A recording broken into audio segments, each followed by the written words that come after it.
Hey, hey, how's everything going? How's everything going, Bao? Everything going good?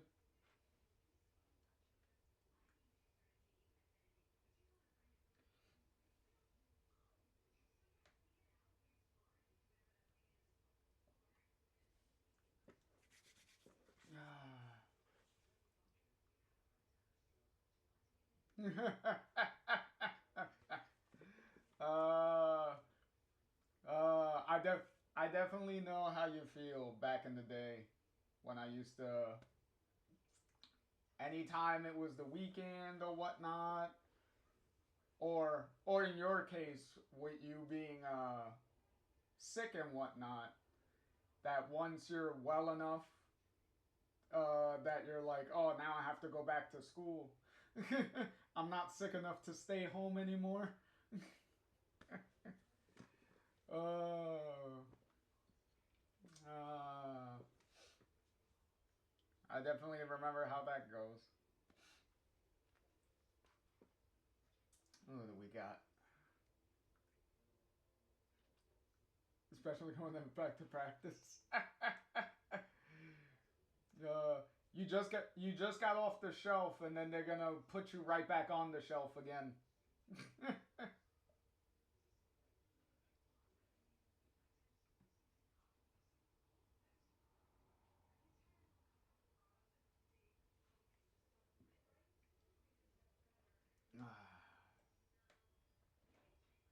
Let's see. Put this. Oh, nope. That's not where I wanted to put that. Yeah, put that there. All right. Okay. Okay. All right. Let's see.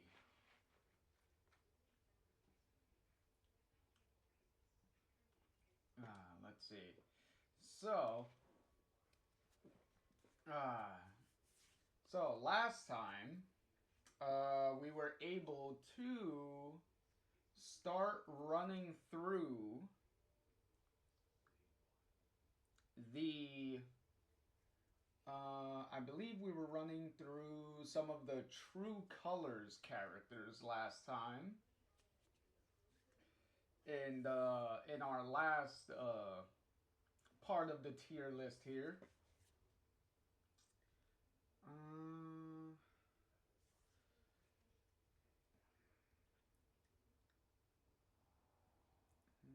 let's see.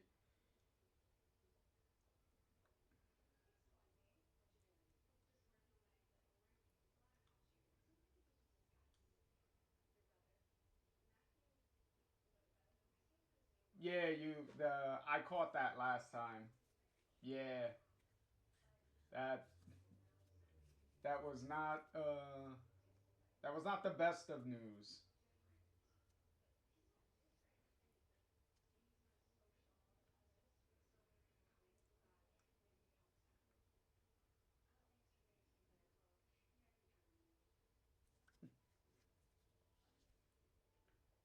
But yeah, here we go. All right. So, uh, so let's see. So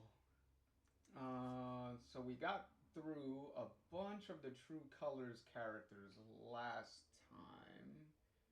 We're still not through all of them yet. Like obviously, saving saving the main characters for towards the end, because obviously those are the characters that are gonna have the the most in-depth discussions, is pretty much going to be those characters. Even though we've kind of sprinkled in some characters that did have some in-depth discussions a little bit before.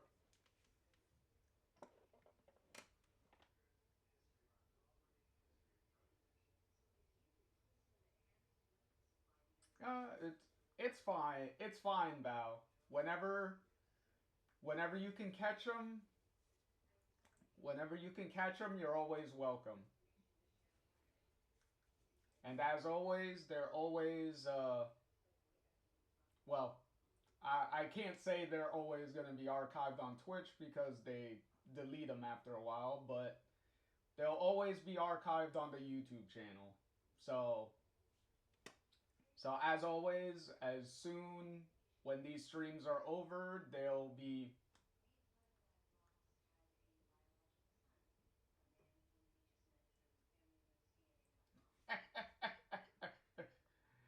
But yeah, oh yeah, there's a lot of interesting stuff to discuss about Life is Strange, definitely. Um, but yeah, there'll always be some, discussions and stuff. Um, definitely with because I wouldn't be opposed depending on how many people can actually come into stream and be active. I wouldn't be opposed to doing just sit down in front of the camera discussion random discussion topics type of thing. Wouldn't be opposed to doing that either. But as always, it'll that type of stuff depends on how many people you get watching, and then how many people can you know uh, keep the discussion and stuff going for something like that. But yeah, but in any case, uh, let's see, who do we start with for this round? Okay, so since we got a little bit of minor True Colors characters left, we got. Alright, let's do Alex's parents first. Let's see.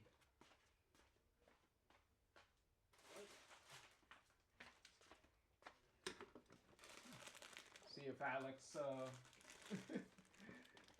see if Alex hangs around for this. Let's see. So we got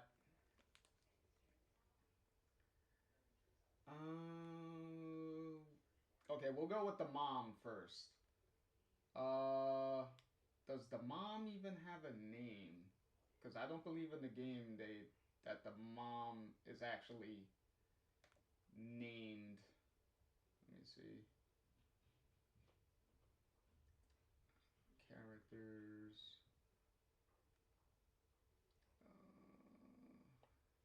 Move that up. Oh, okay. Well, apparently her name is Wendy. Okay, I had no idea. I had no idea Alex's mom's name was Wendy. It probably it's probably something you only pick up in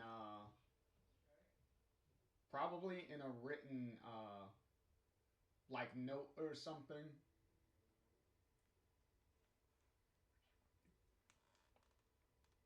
Cause none of the characters ever call her by name. Like it's always mom. Even the dad doesn't call his wife by her name. so yeah.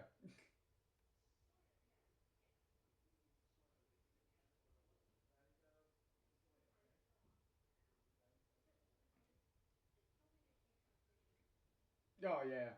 Yeah, um you see her mom in you see her parents in the picture, cuz she has a a picture that she pulls out when she gets when Gabe gives her his apartment at the beginning and she's like unpacking her stuff. She brings out a photo that has like the whole family on it. So her and Gabe when they're younger, their mom's right next to them, and the dad is like right next to the mom. They're like sitting on a porch or something. Let me see. Mm, yeah. Well, that's all the way in the beginning. So you just probably don't remember. But yeah, that was like all the way in the beginning of the game. Cuz that's before the whole mountain part. When you're going to try to get Ethan, try to rescue the kid. I'm trying to see if they have a. Do they not have a picture? No, I thought they would have had the picture in like a gallery or something. Let me see. Mm, mm, mm. Google away.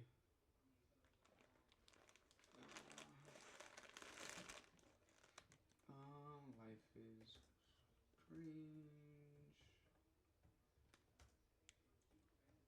True colors.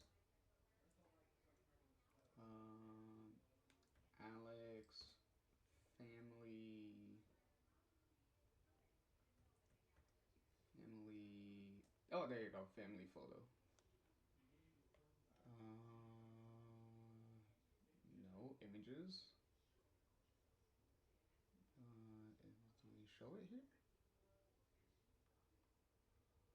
No. Wow, they do not even have it. I thought they would have. I thought it would have been easily in the gallery. I guess not.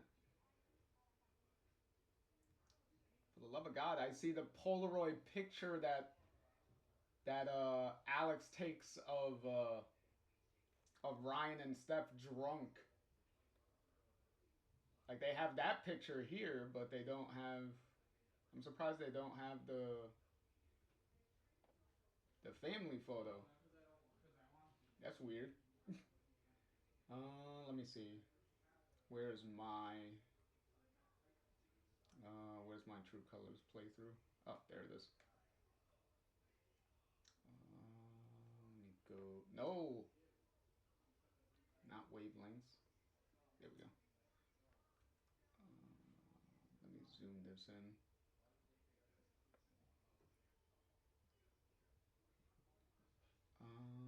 Okay. And let me. Where's the?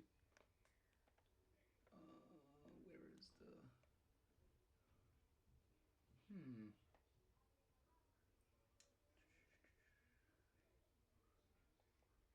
Oh no, it's here.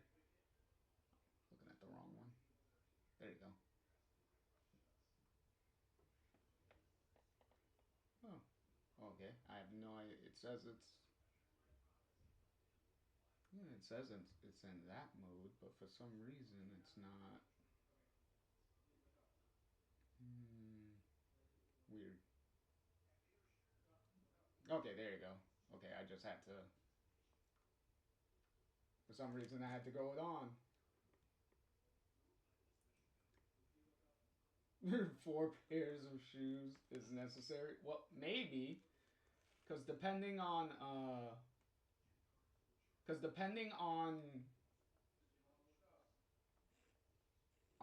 when you're like running and stuff, and you're doing like all that moving around, you never know. Uh your your shoes may get like ripped or something like that. Like you never know. So I guess it's always I guess it's one of those things where it's like being extra prepared. Um, okay, so this is all. Oh no, this is all the beginning here. They're not even in the apartment yet. Okay, that's after you beat the shit out of Max face.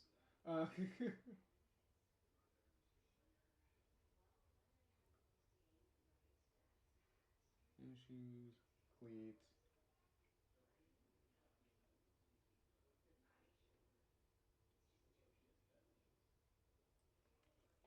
Hmm. Well, if it works, it works, right?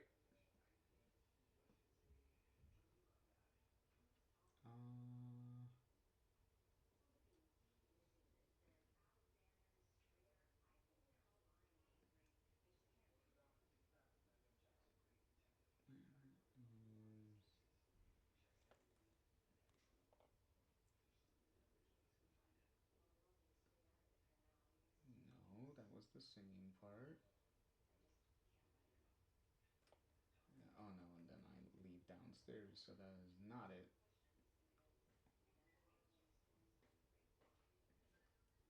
Oh, okay, that's the. Oh, there you go.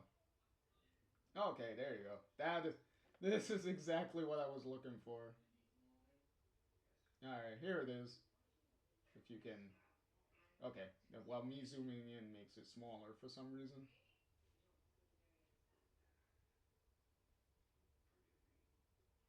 But yeah, that's the. This is the family photo that I was talking about.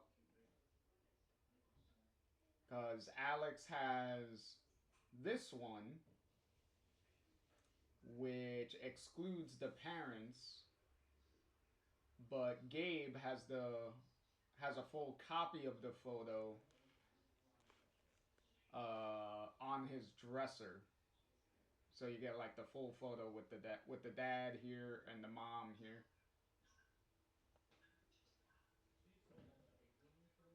So that is that. All right. So apparently Wendy, Alex and Gabe's mother. Okay, so we will put her in. Uh, I think she'll be.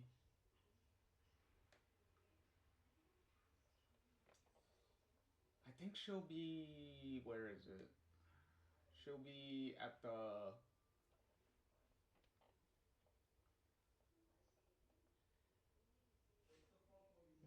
I think she'll be at the bottom of. She'll be towards the bottom of. I want to put her towards the bottom of B tier. Mm,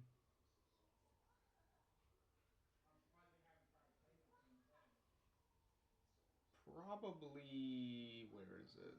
Uh.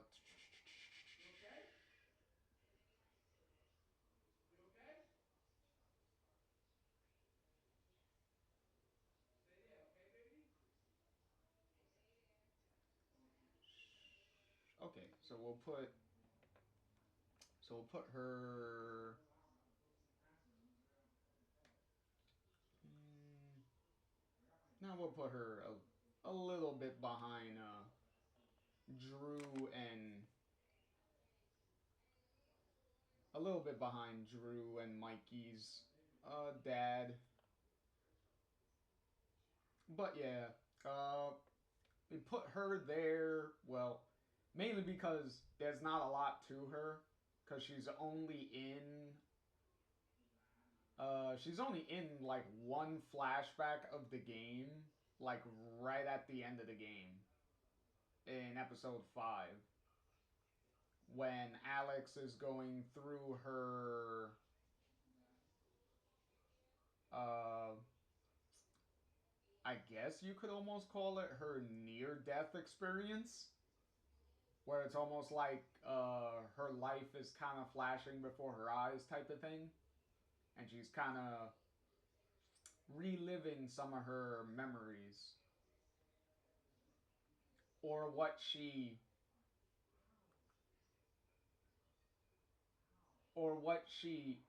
thinks those memories are, because technically she is reliving her memories, but the initial version of some of those memories is uh like a repressed memory. So she's kind of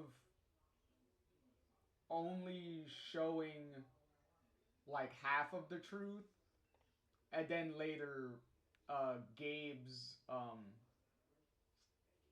I guess her version of Gabe that's like in her head is trying to like get her to like actually remember like the memories the way they actually happened.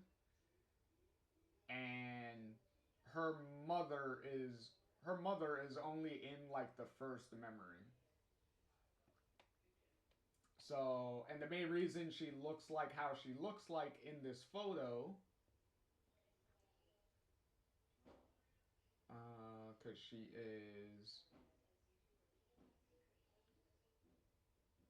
is like right here.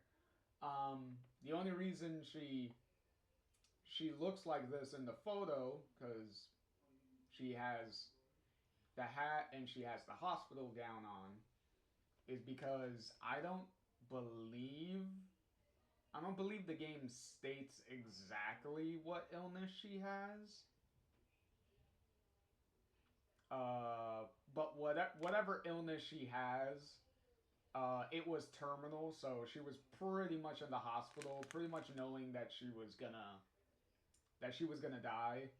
So pretty much Alex is remembering her last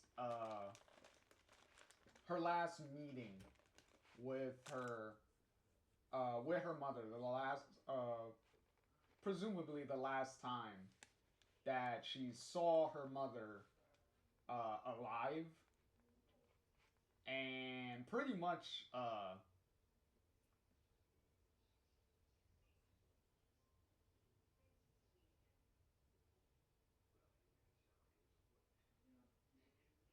mm, oh yeah, yeah, yeah, I definitely was going through. I was kind of busy earlier today, so hence why this stream is a little later than I usually want it to be. So yeah, I kind of don't even remember. I don't remember myself, so you are definitely not alone. Um, but yeah, so Alex's mom had some terminal illness that she was dying from, and she put a lot of pressure on Alex to pretty much keep the family like together.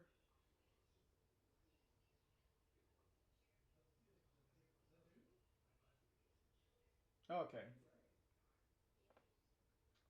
here I will. Okay, while I'm talking here, I will write those.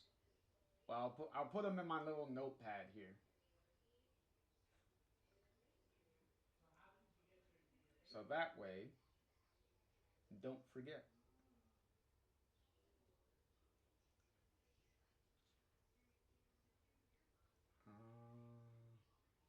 Oh, there we go. For a second there, it was not.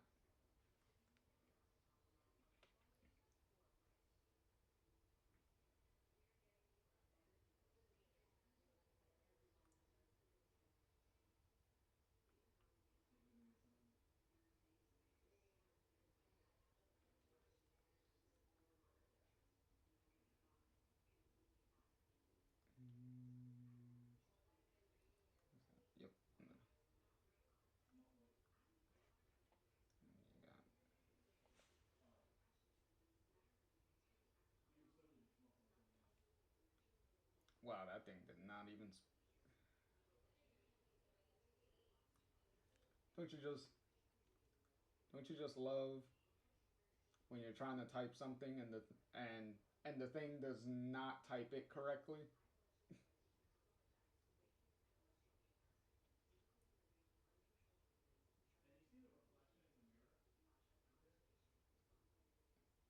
Okay, here we go.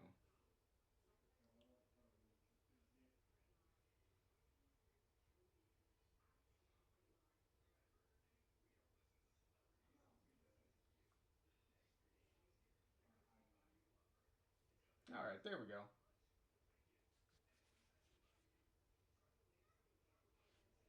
Yeah, that's pretty much what happened. I'm ty- I'm typing in your game suggestions and then the thing uh thinks I'm typing something else.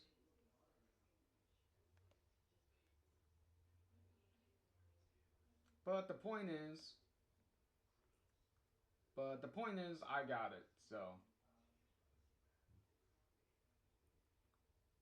So that's the important thing is that I got it typed out. So it works out. But yeah, but Alex's mom put a lot of pressure on Alex to keep the family together because Gabe and their dad would always like fight and butt heads. Seems like that was like a constant issue because the mom is even like acknowledging it.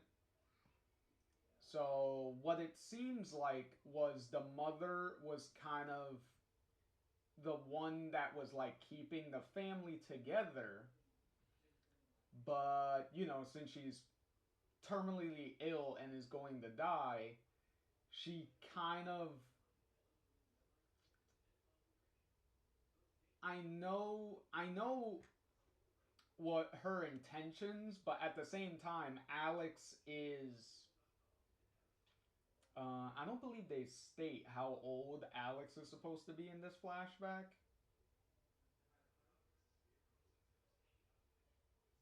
Probably like 10, 11, or something. I guess we can call him like Ghost Gabe, who's in Alex's head during these flashback moments. Um, I believe he states like the only age he states to Alex in regards to a time frame of age.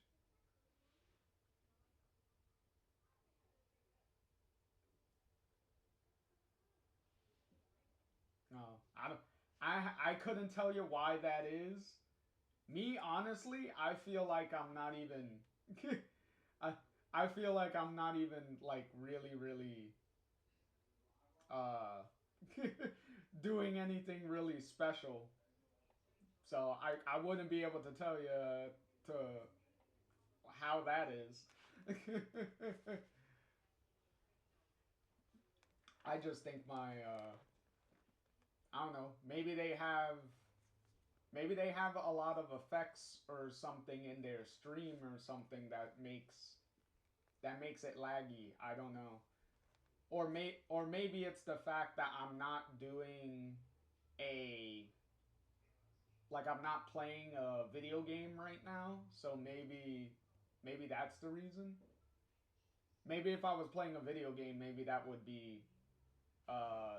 might be a problem. Maybe that might cause some lag. I don't know. But yeah. Um but yeah, so for the sake of argument, let's just say Alex was 11 years old or less than that. It's kind of hard to tell because during these flashbacks, they don't use younger character models of Alex or Gabe or anything like that. They still use their grown adult models, so it's kind of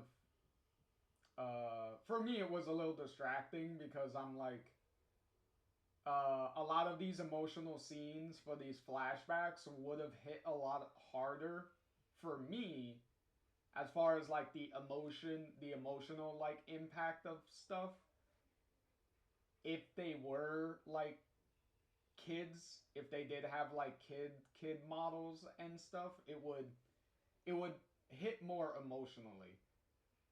But when you have like the full grown up ones, it's kind of like distracting because the parents are talking to them like they are kids and they're supposed to be kids in the flashback, but the character models are not kids, so it's kind of a distracting thing there.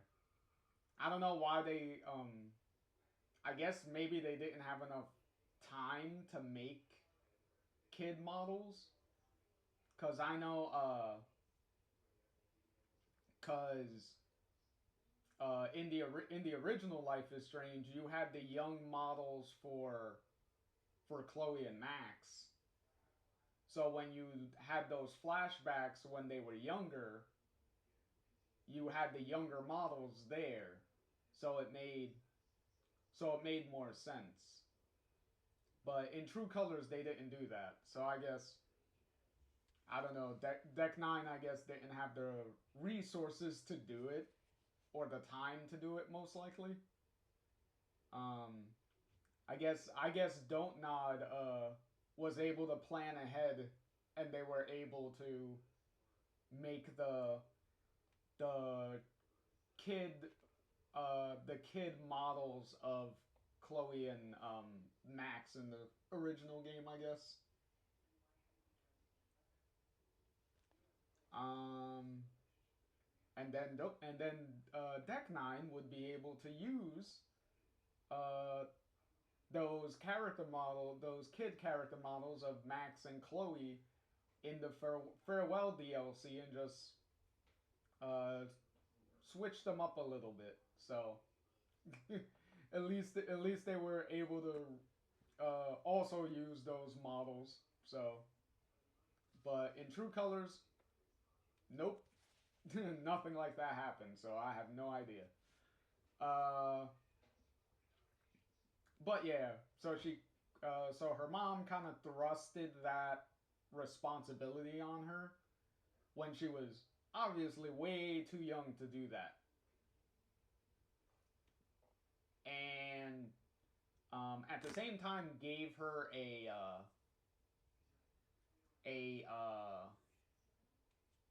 her locket. So she had a so her mom had a little locket, and to symbolize the whole kind of passing of the torch thing of responsibility, her mom gives her her locket. So that's like the symbolic passing of the torch thing, and that's pretty much it for her entire character. Pretty much, like she doesn't do a lot, but hence why she's in B. Like she's not a lot going on there. And the only reason she's kind of in the lower end of B is only for throwing a huge responsibility on a very young child, which I technically do understand that feeling of responsibility, not not from a dying family member thrusting responsibility on me, but having to uh, grow up a lot quicker than most kids because I lived with my grandmother and my grandmother obviously had her own health issues, and for the last several years of her life, she was in a was well, we pretty much anytime she went out, we would have to use a wheelchair, and anytime she was home, she would have to use a walker, and she wasn't able to do like a bunch of the things that she would normally do. Like she loved cooking. Uh, she really liked cleaning up around the house, so she would clean the whole house like herself. But you know, not being able to do that anymore towards the end and whatnot and stuff like that. So, and anytime she had like a big problem, we would have to take her to the hospital and whatnot and call 911 and stuff for her. So I am a only child in my side of the family. I'm the only child. So I really had to step up a lot sooner and mature pretty much for like a lot quicker than most kids. So and that's pretty much by choice. Like my grandmother never asked me to like do anything. It was just a matter of me seeing her always like that, like getting that way, and me just taking it upon myself to be like, you know what, I'm gonna be more active in doing like some of the stuff, a bunch of the stuff that you're not able to do anymore. So that's pretty much how I definitely can relate directly to Alex for having to grow up way sooner than obviously like your average kid would be. Um, so it is a messed up situation that Alex was in. So I do kind of understand her mother's reasoning for it, but you could still take it as that it is messed up to put that responsibility on a kid. But she's dying, so it's like what else is she gonna do? It's one of those, she's dying, so she's trying to, I guess, give herself some peace of mind towards the end, and I guess uh, feeling that Alex is gonna be there for her brother and her dad was a way for her to pass away in peace, I guess. But yeah, so that's pretty much where she lands. And with that, we will get to the other side of the parents pair, Alex and Gabe's dad, John. I believe his name is John, right? Yeah, yeah, his name is John. Because I know his name, they say, his name is stated often enough that him I'll remember. Um, but yeah, so he is. He's a tough one.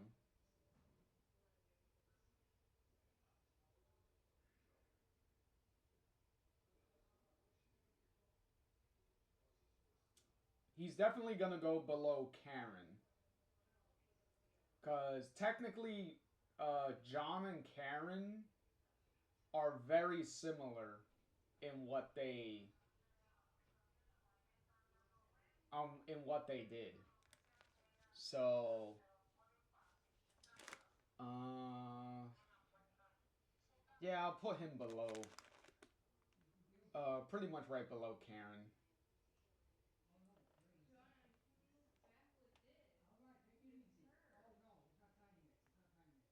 Um, so, pretty much what happens with John here is after after Alex and Gabe's mother dies,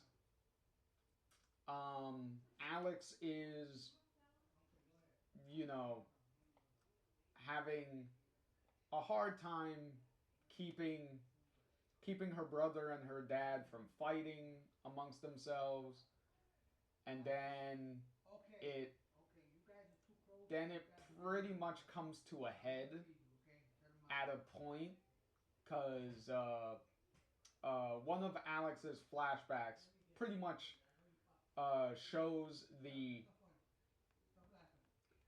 end of the last big moment with their dad, and pretty much he he has an argument with Gabe, uh, pretty much because Gabe is mad at him because from what Gabe says, he was fired from his job, which John pretty much counters with that he wasn't fired by choice, he was laid off, which yes, there is a difference there, but at the end of the day, laid off is technically a nicer way of saying fired. But I guess the implication for Gabe is Gabe probably thinks that his dad was like fired because I don't know, he did something at work, he wasn't good at his job or something, which maybe you could read into that uh that uh maybe John has a history of having uh other jobs and probably getting fired from them, maybe. So that's probably why Gabe doesn't really bat an eye about the laid off thing, pretty much, because I guess it's implied that maybe he has a pattern of like losing jobs and stuff. So Gabe is mad that his dad doesn't have a job. So obviously, how are they gonna eat? How are they gonna pay rent? You know, all that stuff. Alex is pretty much caught in the middle because she's trying to get them to calm down. Um, they Alex pretty much is like trying to calm them down by suggesting that like, oh, maybe like I could sell some of my stuff, like, because she has like records and like stuff like that, and she's like, maybe I could sell some of my stuff, which Gabe is pretty much against because he's like, you shouldn't have to do that because you're not the even though the character models look like adults, but you're not the adult. Dad is, so it's his responsibility, right? And it leads to Gabe and their dad John getting into starting to get physical, like not not in like an actual abuse type of way. Like you don't see them like going to like hit each other or anything, but it's getting but it's starting to get physical, and then Alex is pretty much behind their dad to try to get between them, try to separate them, and then he gets their dad starts to move back, and his elbow pretty much hits Alex like in the face and like knocks her on the floor, um, which Gabe immediately like goes right past his dad and goes down to try to like check on Alex.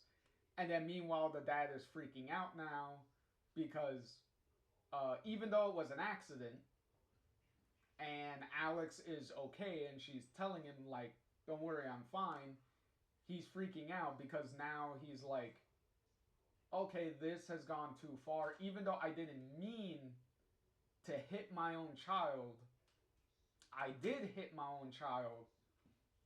So now he pretty much goes to the most to uh like goes off the rails and pretty much goes and takes a book bag, empties out a book bag, starts stuffing like clothes and stuff in it, uh, because he pretty much says that he can't take it anymore, and he's he's he's takes the book bag and is going to leave, and pretty much tells them, "Don't worry, uh, the Child Protective Service lady, because they were already being eyeballed by Child Protective Services already, because you could find a card like in the kitchen and whatnot. So Child Protective Services was already like monitoring the situation. So pretty much he's like, "All right, I'm leaving." And don't worry, Child Protective Services is already gonna they're already gonna come for you anyway, because they're gonna come and check in on things anyway. So they'll take care of you, and then the he kind of like washes his hand of them. Meanwhile, Alex is like severely like freaking out and stuff. And then right before he's about to go out the front door, she pretty much throws the locket their mom gave her.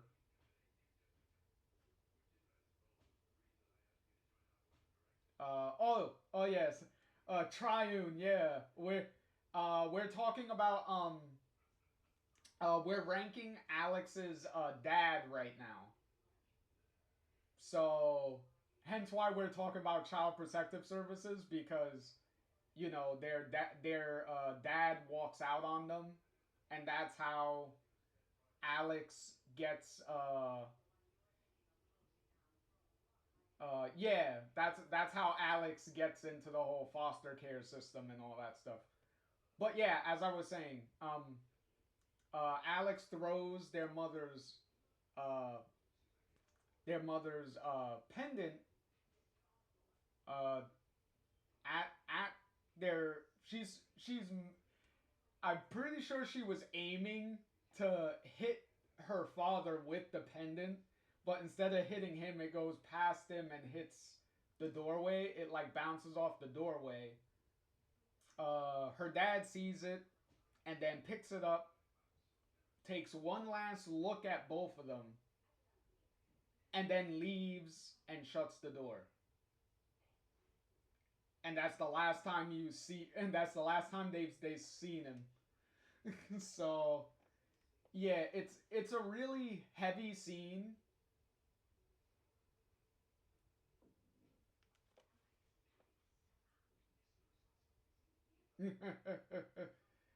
But yeah, it's a really heavy scene. Um, as I said, I wish I wish these scenes did have child models for Gabe and Alex, because these scenes would have hit a lot harder if you were visually seeing like like kids going through this. But the fact that the models are their grown up versions of them is my only real like issues with the flashback sequences of Alex and Gabe's like parents and stuff, and what happened with them. But yeah, it's a really so yeah. So him and Karen are very similar in the fact that they just up and walk away from their children when they're young. Like they just up and leave. Um, the main difference is there's a couple of differences between them, but the main one being is at a point Karen does come back and to uh, try to make things right. Um, and John here never really goes back to see. Never really goes back to see what to get in contact with like Alex or Gabe again. Like he never really makes the effort to try to see what has become of his kids. So at least there's that. So hence why he's a little below Karen is because at least Karen tried to make things better. He just went out to get milk. We wish it was that, but nah. He uh maybe hey, the other difference, the other big point uh that I could give John over Karen is that at least his reason for leaving makes a lot more sense than Karen, because Karen never really had a reason. Like I'm still trying to figure out like what exactly was Karen's reason for leaving. Like I never really got like the full reasoning as to why she left Sean and Daniel to begin with.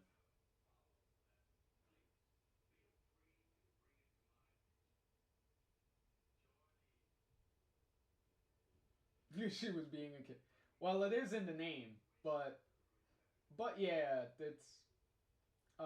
that's the one thing. That's the one thing that has always bugged me about Karen in the entire Life is Strange 2 is that her reasoning for leaving was never really stated. Like it kind of amounts to for me it kind of amounts to she just woke up one day and just was like I'm just going to leave my family. Like there's no they never really go into like was there an inciting incident or what? Like at least with John here with Alex and Gabe, at least with him, his wife died from a terminal illness,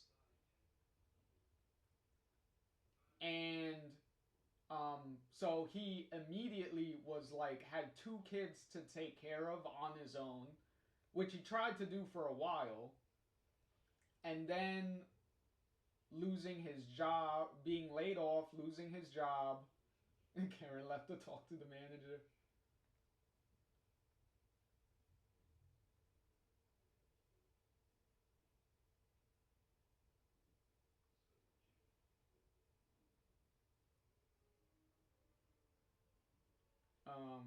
But yeah, so he,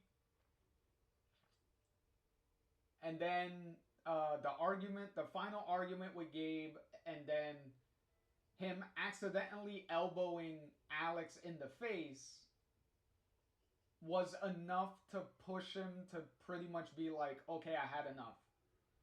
Because, like I said, even if it was an accident that he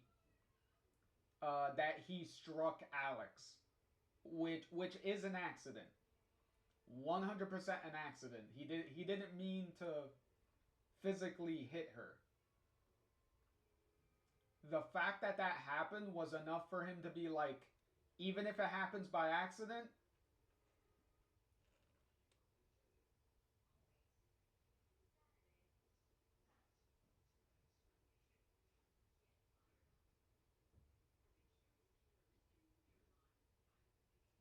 Oh, that's funny. Oh yeah, you're talking about. I know the exact scene you're talking about.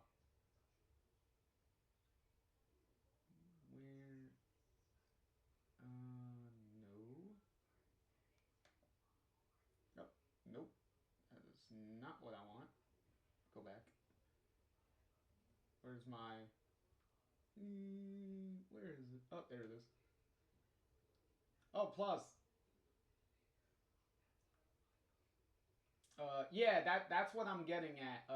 Triune is that he he didn't it's pretty much the problem of, even if it was by accident, he feels that, okay, I already, that was enough to be like, if I could do it by accident, then eventually I may reach the point where I'll actually mean to do it. So he was pretty much trying to nip that in the bud and be like, they are better off without me being here. Um, which by the end of the game, it it kind of proved he was right, because um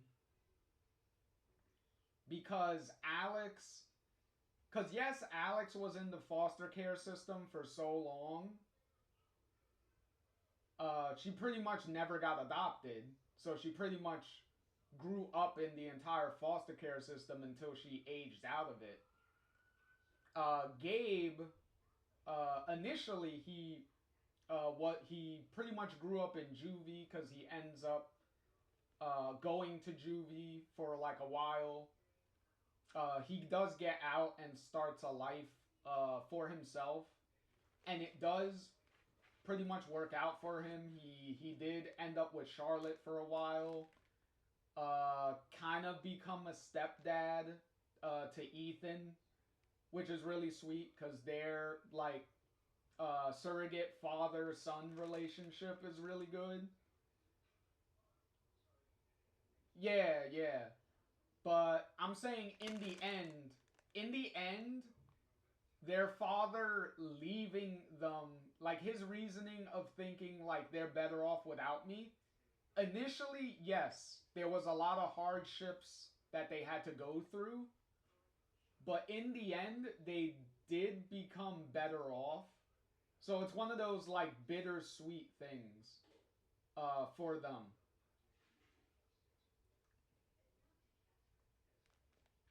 Oh, and let me see if this even, if this even gets heard. Oop, whoops. Nope. This section. The Chabanka does look pretty scary. Where are you, tonight. Chloe? Please don't destroy me. You're supposed to jump out and do shit. Giddy. Where are Even you? after Kate almost jumped. Maybe it's. Oh, I think it's after the drunk part. Rats. Wasn't it after the his drunk? Yeah, here it is. There you go. Booyah! Get it? Booyah. Like I'm scary punk ghost. More like a that scene does get a lot of people. I ain't gonna hold you on that one. That scene does get a lot of people.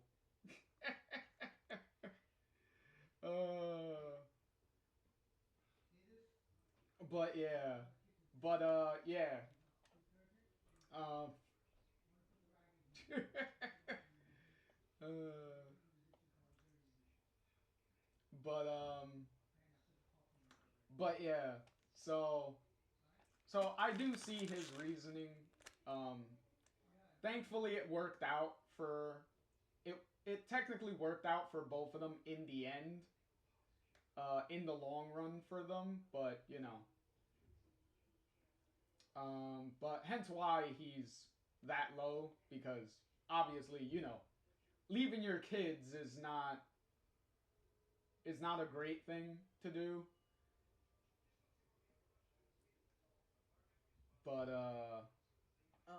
so who else do we have here? And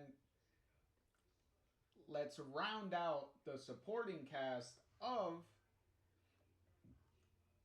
the Chen family with Gabe himself. And immediately, I think we can all pretty much figure where Gabe is gonna be. Um,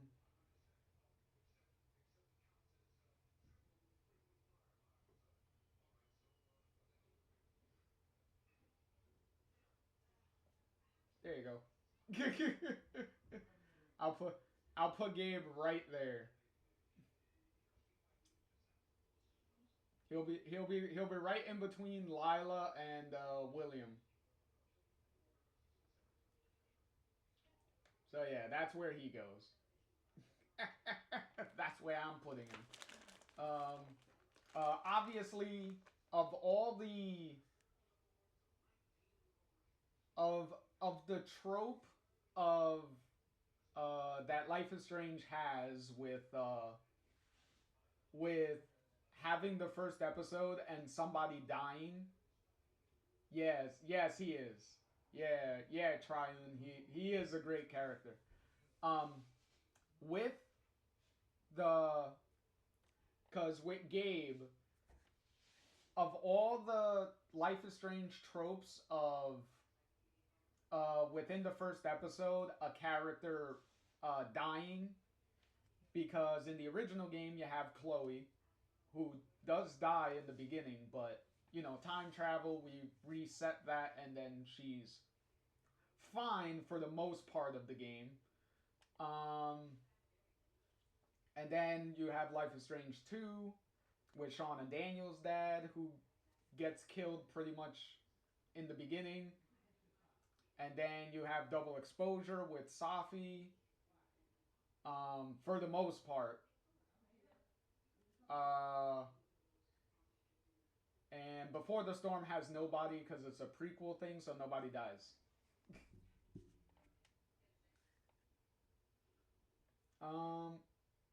No.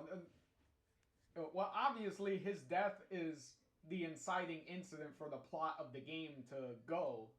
But I'm saying that at least with him, instead of dying within like the first like 10-15 minutes of the game or something, at least you pretty much spent the entire episode with him, so you really got a sense of his character and whatnot. So that way, when he actually does die, it hits a lot harder because you spent a lot of time with him. You got to know him. You got to do the interactions with Alex, finding him, meeting him right at the beginning, them getting reacquainted. You meet his girlfriend. Is it Charlotte? You meet Ethan. You meet Ryan. You meet Steph. You meet all these people that's connected to him, and little interactions with them. The only one you don't see an interaction with is Steph. Cause Steph leaves the record store before Gabe comes into the record store. Cause by that time it's just Ryan and Alex at the record store. But yeah, but that is what the Wavelength episode, where the Wavelength DLC comes in with Steph, because you have you have the phone call at the beginning with Steph on her first day at the record store with Gabe. Then you have all the optional foosball flashback games that Steph can do in the DLC. So it's like, yeah, the main story doesn't give you a lot of Gabe and Steph interaction outside of the emotional flashbacks you can hear during Steph's sad moment thing when you're trying to help her stop being sad over Gabe's death. Aside from that, there's not a lot of Gabe and Steph stuff, but as I said, the Wavelengths DLC definitely gives you a lot more of that. So that definitely helps. And then his ghost.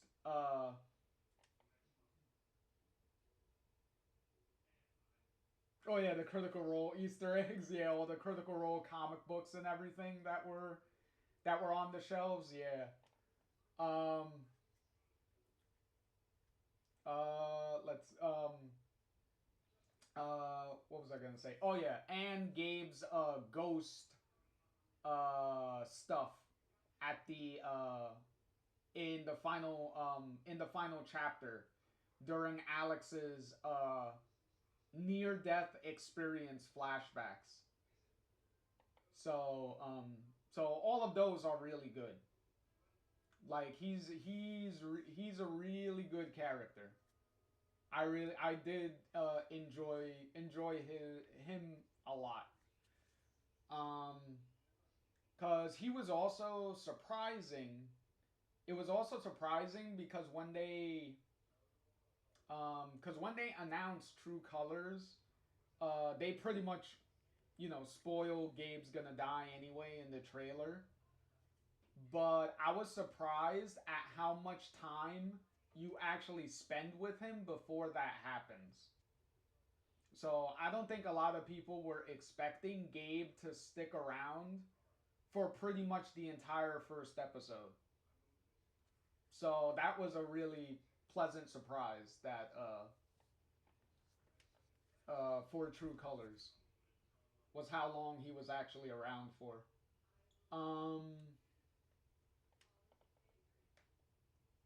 But yeah. Who else do we have here? Okay, we only have two more supporting characters for True Colors that we're gonna do, and then we're probably gonna start jumping into some of the double exposure supporting characters. Because as I said, gonna heavily try to leave some of the major characters for a big discussion stream, because there's gonna be a lot to say about when it comes to main characters. So with that, we are going to go with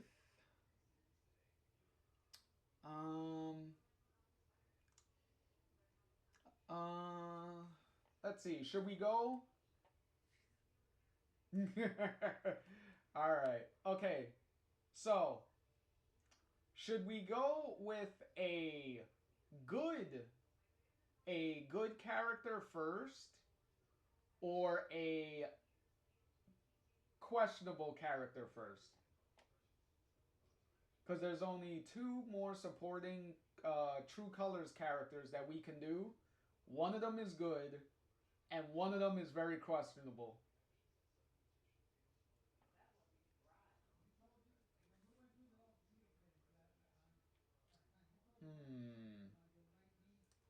Let's see, which one? Okay, so you want to go with the good. Okay, so since we're gonna go with the good character, we're gonna go with. I don't know if you agree with this. I don't know if any of you agree with this statement, but the best male romance in any of these Life is Strange games, Ryan Lucan.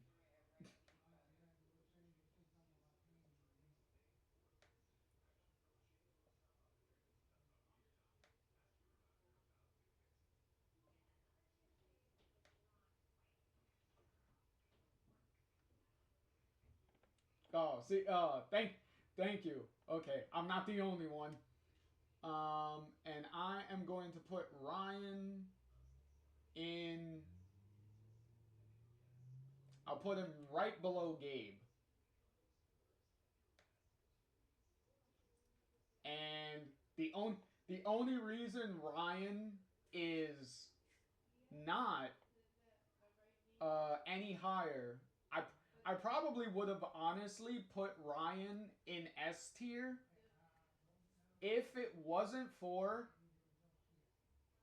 who his dad is and what they do. That kind of puts a damper on any romantic relationship prospects.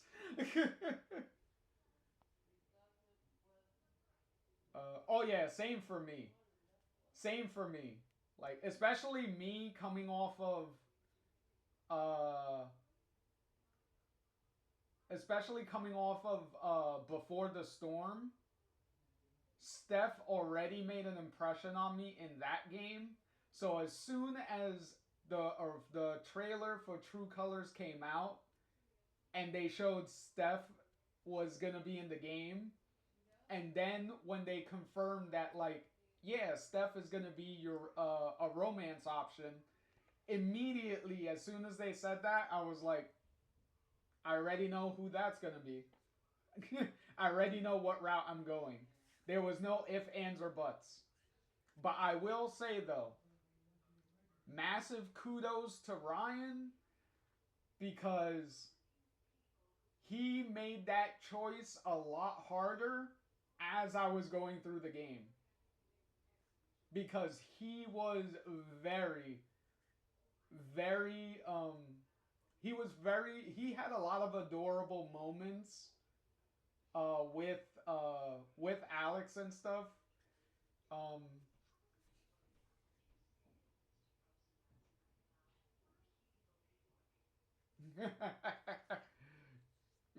yeah, yeah, Triune, Steph as the dungeon master is amazing. But we'll definitely get into Steph's contributions a lot more once we start diving into her. But you know, like Alex really likes diving into her, but we're not gonna go there yet. But Ryan, but yeah, his whole when Ryan was doing the whole LARPing, when he was doing the LARPing, and he was acting like the oh, hold on. Woo. Ah, there we go. When he was acting like the wolf, when you had to fight him as the wolf.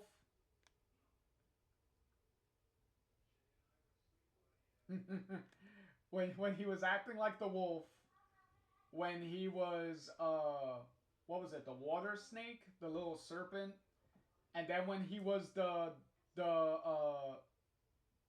troll, all of that was so funny that he would literally get beaten, leave off screen, and then come back with like a different mask or something was so hilarious. Plus, if you're kind of like flirting with him during the LARPing session when he's doing that, he does make some pretty funny, cute little gestures and stuff. With very sneakily without trying to break character, which is really adorable and funny. Like I really like the that dynamic. Um, plus, plus I love that the main thing I loved about True Colors 2 is that he is that Alex reveals her secret to a couple of people. Like you can reveal your secret to Gabe before he dies if you want to. So you could tell him about your powers, which is a really adorable scene in it of itself, and how he reacts to all that. Um, and then you tell Ryan first, towards the end of episode 2, and then at the beginning of episode 3 is when Alex tells Steph, with Ryan there. So Ryan is kind of pretty much like confirming like what Alex is telling her. So he's trying to like help her convince Steph like yeah, Alex has superpowers. Um, but yeah, so them three kind of being a like a Scooby Doo like adventure like mystery finding team was really fun. So yeah, he was so good. But yet again, and the bad part, the part that kind of sucks about Ryan is if you don't romance him during the end of the game, if you decide to like leave Haven and pursue your like band career, excuse me, either by yourself or with Steph, if you do fully romance Steph and she leaves town with you, I had zero secret identity. I told everybody. Well, technically, Ryan and Steph are the only. They're the only mandatory like characters that that do know about Alex having powers. I believe no one else is really told, which is kind of weird when considering like all the times you could help some of the people. Like you would think like they would be like, how the hell did you do that? Like yes, Steph and Ryan are the only ones that really that mandatory know. Because as I said, Gabe, you can choose to tell him or not, but everyone I could. Okay, so you also only told Gabe.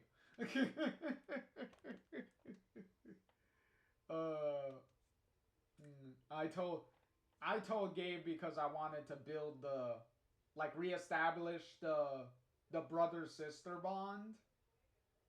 So that's pretty much why I told him, because I was like, let's reestablish this connection, and that's pretty much why I did that.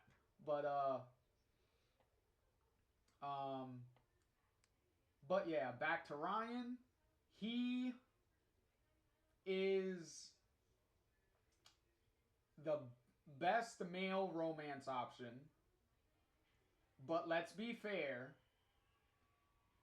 that is not any hard competition that he is up against. It's pretty easy to be the best male romance option in these games. Cause look, when your competition is Warren, let's see, you got Warren here, You got Elliot down here, which Elliot wants to be a romance option, but Rachel is your only romance option in True Colors. I mean, in Before the Storm, but he's really trying to insert himself as a romance option. But yeah.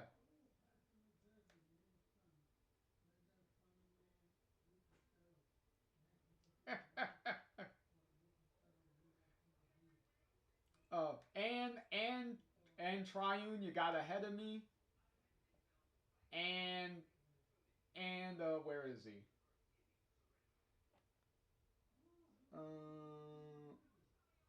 Because I know I haven't. Oh, there he is. And Vin. So you got Vin, and last but not least, who is and Finn. So those are all like your male romance options, and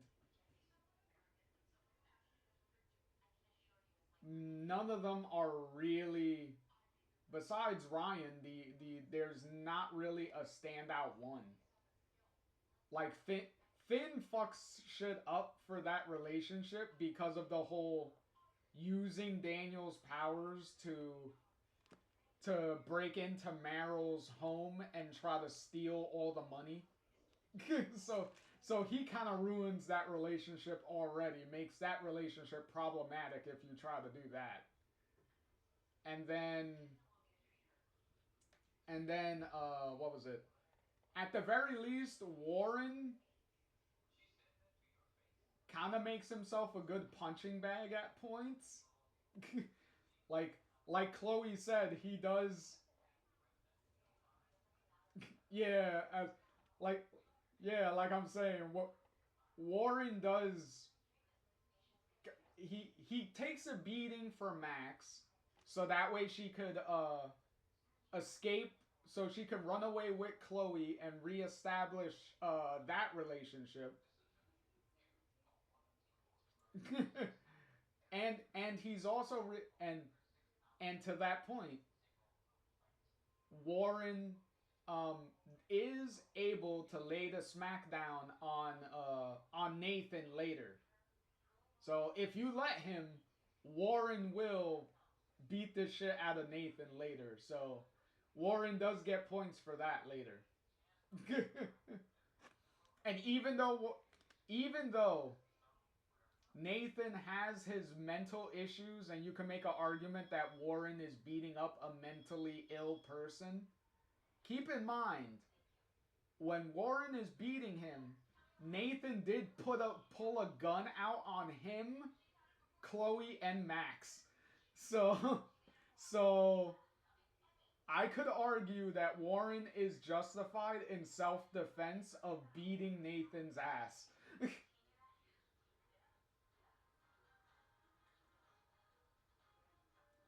Yeah, he is very remorseful afterwards. Like, that's the only reason I would feel bad for that option. But at the end of the day, it's like, it is justified. But and you do also kind of feel a little bad for Nathan afterwards, because he is kind of laying on the floor afterwards, like just crying in like on the floor. So it is kind of also, to be fair with Nathan in that scene, um that is the last time you actually see Nathan, because after that Warren scene, Nathan is pretty much gone for the rest of the game.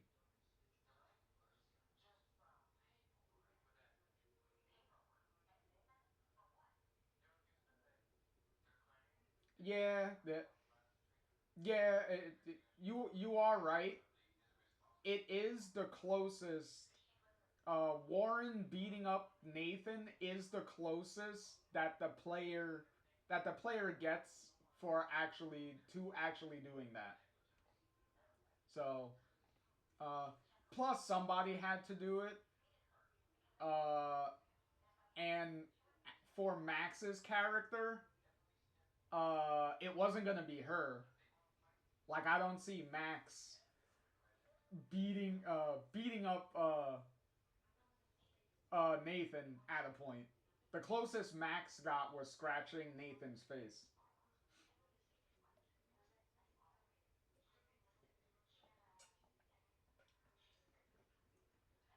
Yeah, pretty much that is the implication, that not long after the Warren thing is when Jefferson would meet him. Until we get well, not until double exposure, when Max can get the option of punching a detective in the face. But yeah. That is Ryan. And since I already mentioned the reason why he's not in S tier is because of who he's related to, we will get to one of our other antagonists for the game, and arguably the best antagonist for any of these games, really, is Jed Lucan. And I will put Jed Lucan in... Where are we going to put Jed?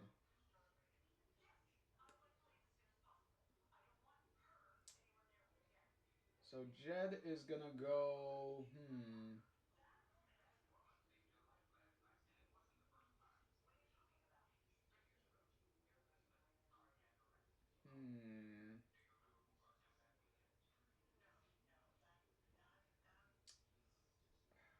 I'll put him in...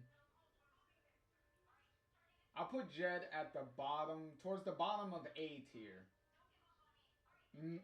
Mainly because, as I said, Jed is the best overall antagonist in any of these games, because he is he's probably the villain. Yes, exactly. He is complicated. He's the best overall villain that any of these games really has, because most of the other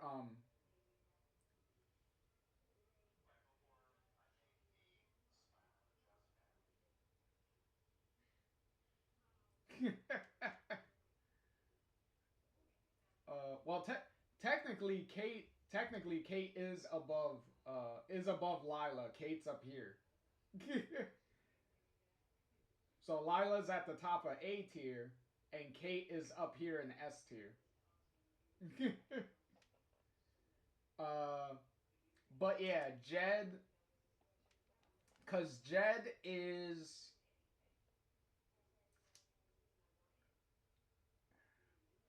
Because one, immediately when you meet Jed, he's extremely likable. Like, from the moment you meet him, he is very charismatic.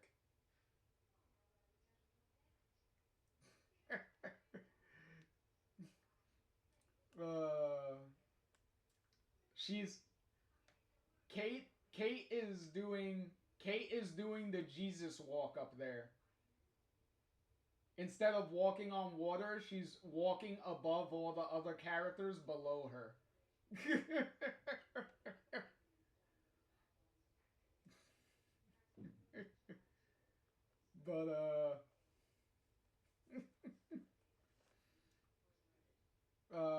But yeah, so Jed, so from the moment you meet Jed, he's extremely likable.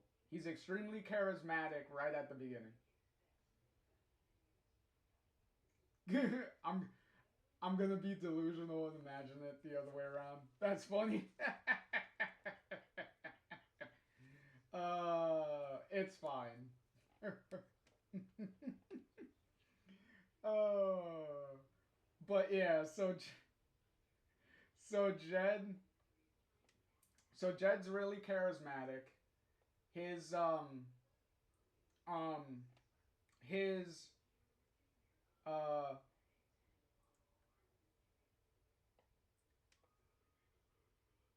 I don't know, maybe it would be funny. But but yeah, he has the LARPing session uh where he does participate in the LARPing session with a majority with pretty much all the other supporting characters. Um and then in the LARPing session, he does play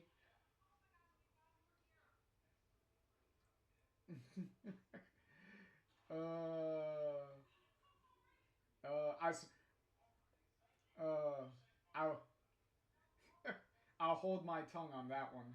But but he's also he's also the main villain.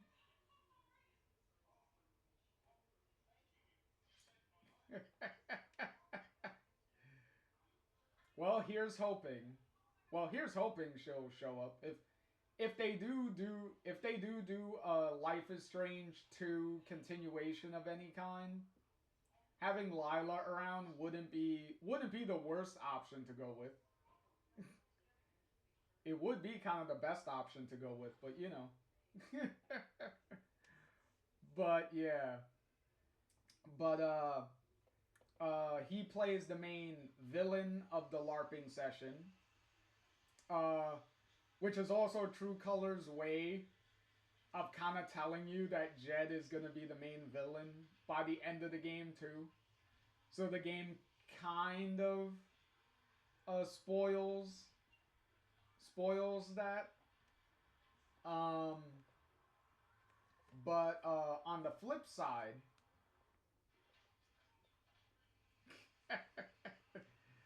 well, yeah, it was foreshadowing, but it's also one of the things where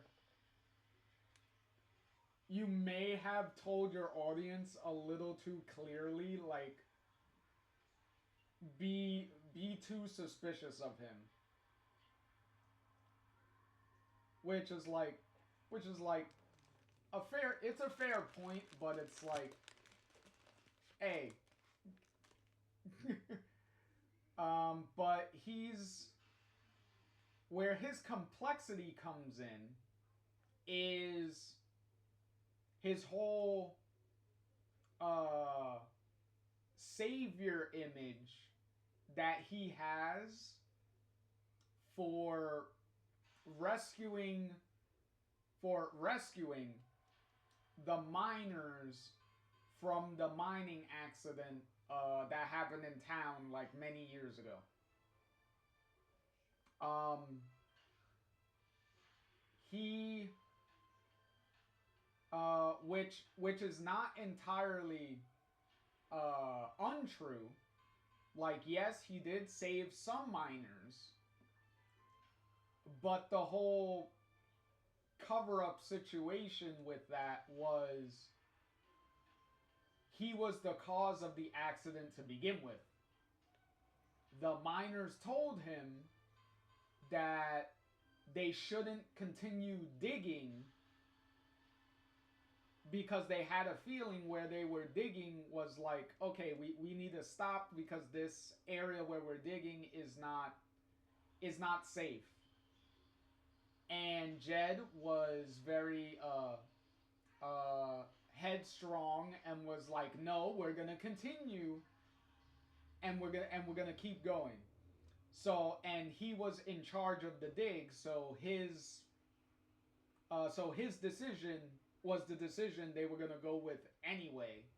So so he made the call, and it was a bad call because as soon as they started digging in the area, that's when the they hit I believe it was water, and the place was like filling up with water and stuff.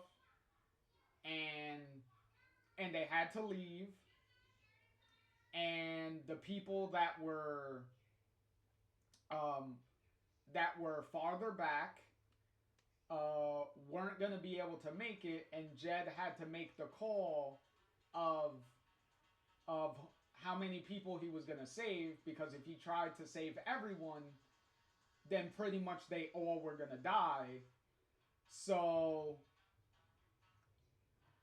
he made the call that we're going to leave, that I'm going to have to leave these people behind, so at the very least these people can live.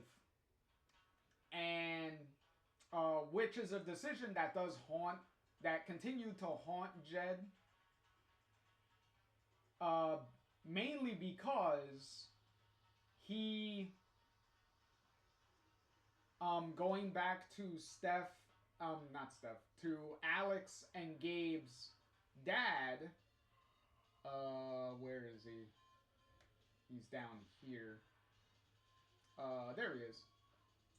Going back to Gabe and Alex's dad, his dad was their dad was one of the miners that ended up being left behind and left to die during that accident. Yes.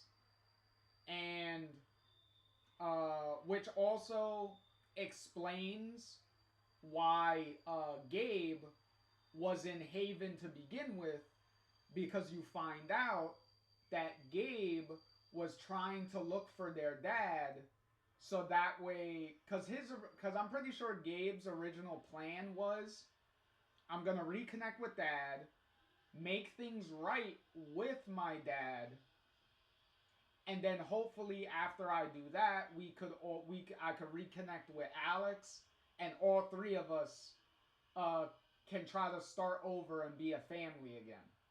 Like, I'm pretty sure that's what Gabe wanted. But in the process of tracking down his dad, because his dad was a drifter, after their dad left them, their dad was a drifter, so he was never in the same place for too long, so it was very hard for Gabe to track him down. And Haven was the last spot that Gabe could find that their dad was in. And that's why Gabe was in Haven. And since Gabe had no more leads to go on, Gabe pretty much just stood there. Because it's like, where else is he going to go? Because he ran out of options of where his dad was. And as for Jed, he knew, he already, it didn't take Jed long to figure out that Gabe was John's son. So Jed taking care of Gabe as much as he did and treat Gabe as well as he did was in a way Jed trying to redeem himself in a way, and trying to like absolve himself of his sins. Kind of. That's what, in Jed's mind, that's what he was trying to do. He was trying to absolve himself. Yeah, and Gabe had no idea. Well, Gabe and Alex had no idea their dad was dead at all. Alex only finds out when Jed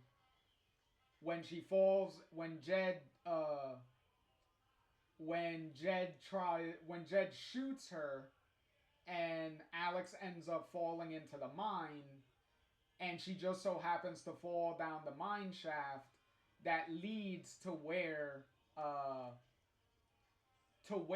the remains of the dead miners were, and she finds her mom's pendant in the rubble, and that's when she obviously figures out that, like, oh, our dad has been dead this entire time. Because he's the one that had the pendant, because she threw it at him and he picked it up and left with it when he left them. So, pretty obvious at that point. So yeah, it's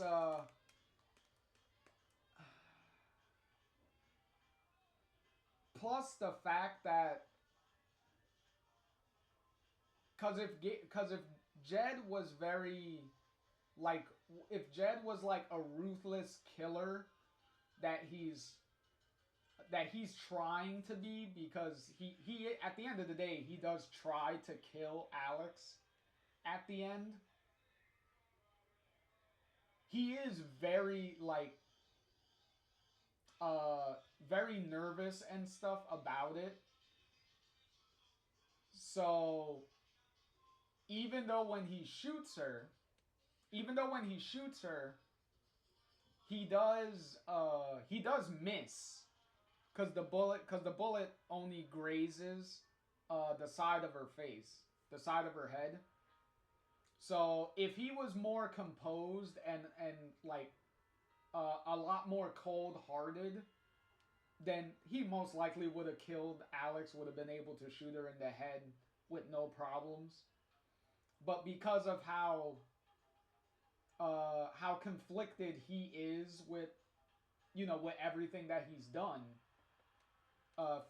clearly that's what ended up saving Alex from getting killed in that scenario. But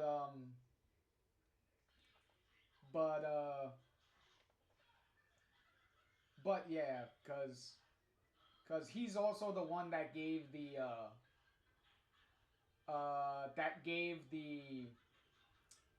surveillance files for Ryan and Steph and Alex to Officer Pike for when Officer Pike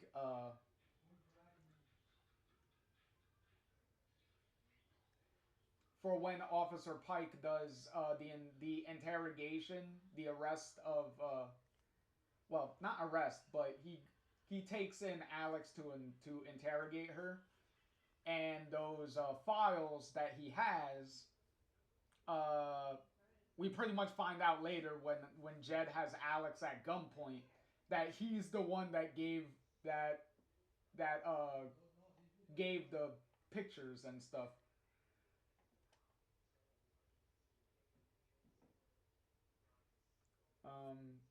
Yeah, it could have been intentional, but my one counter to that, he did mean to kill her, but because of his nervousness, it didn't work out that way, is because when Alex shows up at the meeting, Jed is shocked beyond belief initially that Alex is even alive.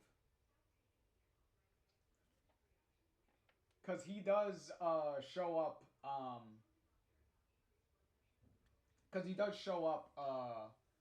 when she shows up, he does have like the only shocked look on his face before him and Diane go into a corner and try to come up with like a game plan to try to weasel their way out of the mess. so he does do that, which is obviously why he's towards the end. Plus, you could pretty much have him face his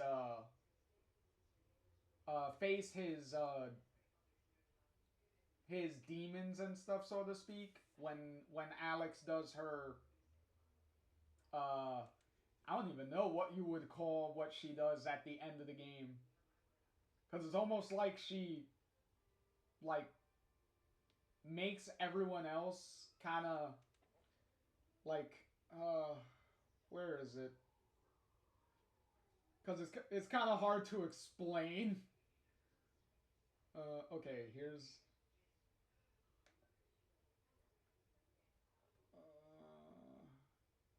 Here it is.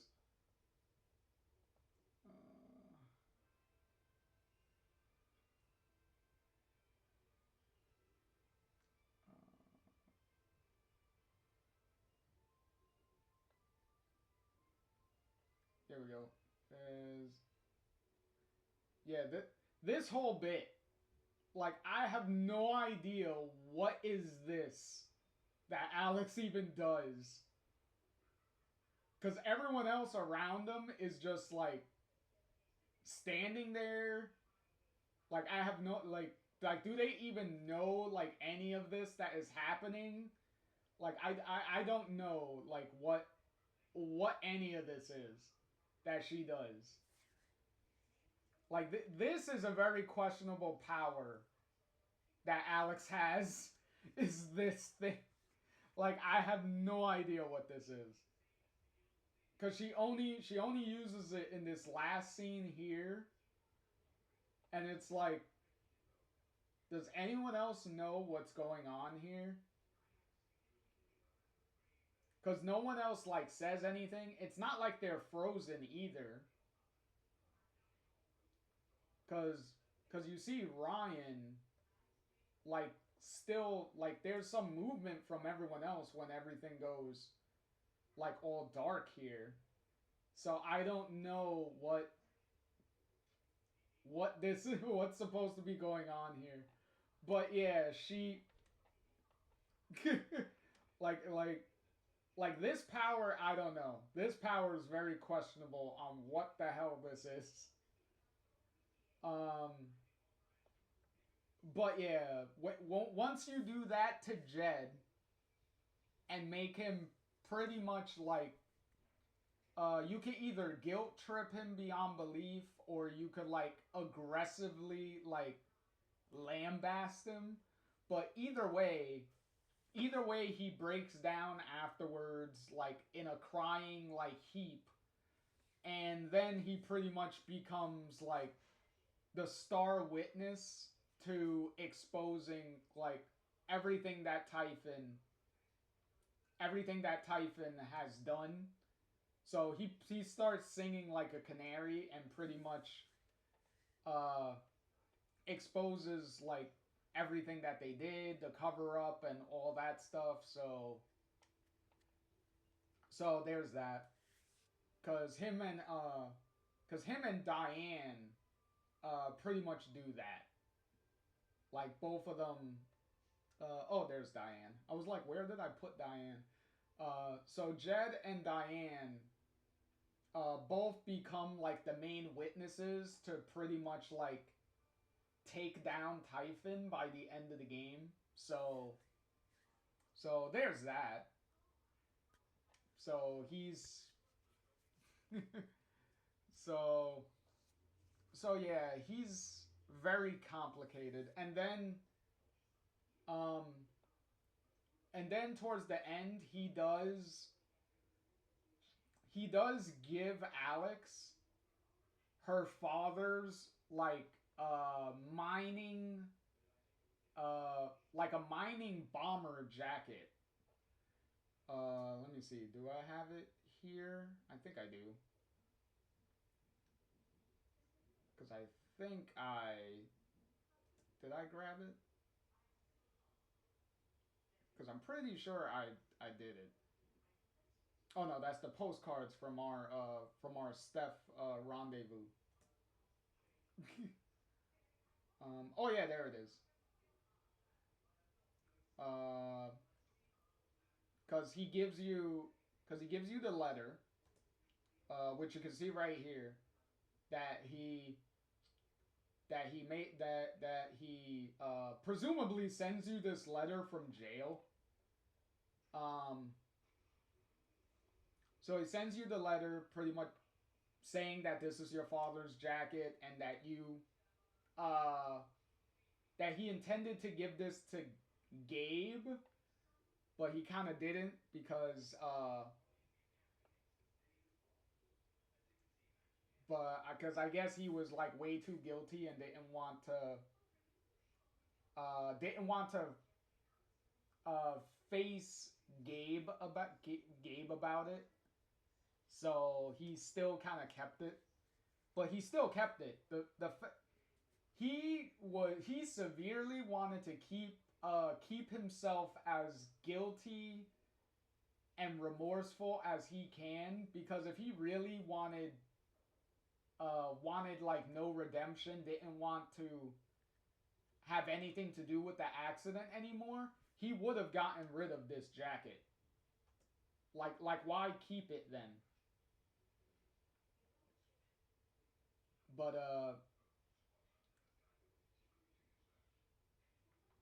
But yeah, cause see, he got the jacket here.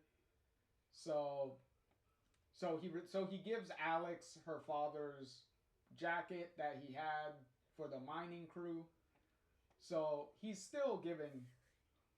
Yes, exactly, Triune. That's exactly what he was doing. Like he was so guilt ridden by everything that he did that he constantly kept torturing himself in secret, pretty much, because he doesn't lay it on at all throughout the game that he's doing this. So he only pretty much becomes more and more the way the more and more worried and nervous, pretty much because you've pretty much gotten pretty much exposed like the entire conspiracy and everything. So since you know everything at this point, like that's why he's pretty much like going out of his way as much as he is by that point. Um, because it's also very implied that Jed um, wasn't aware really of a lot of the stuff that was going on towards the beginning of the game. Because towards the beginning of the game, he's very like surprised by a lot of stuff towards the beginning. Like when Mac like when it's revealed that Mac when it's proposed that Mac was answering like he answered Gabe's call and everything when they were trying to stop the mining blast. Jed immediately is like, well, I would like to hear what you have to say about that and like stuff like that. So Jed immediately was kind of for like trying to see what Mac is even talking about. So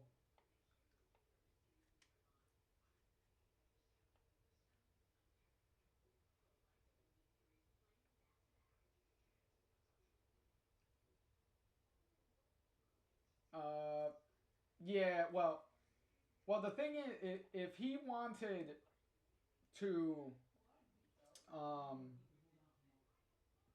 because you say you always had the feeling that he wanted to be found out, and that's why he wasn't really trying to interfere with the investigation, and he has a crisis of conscience near the end when he almost shoots Alex. Kind of, because he's still trying to heavily manipulate the situation at the town hall meeting that they're having, because initially he is like laying it on real thick during that thing, trying to make Alex seem crazy as fuck during the in front of everybody during the voting thing.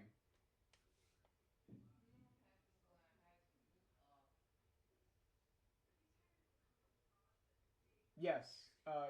Well, yeah. Obviously, he's too. he, like, obviously, like you said, too cowardly to come forward. Yes. Cause he spent well, they don't state how many years it's been, but he spent a long enough time with the with being like this with everybody talking to him about being like the savior of like the miners and stuff, and saving these miners from dying and all that stuff.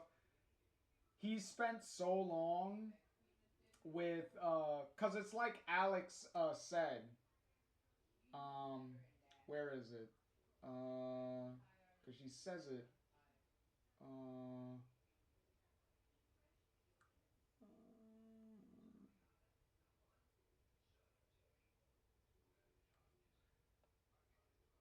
where is it? There it is.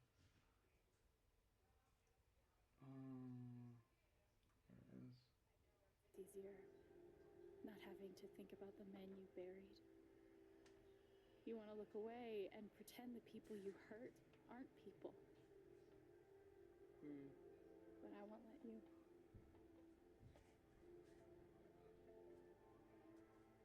My father worked for you.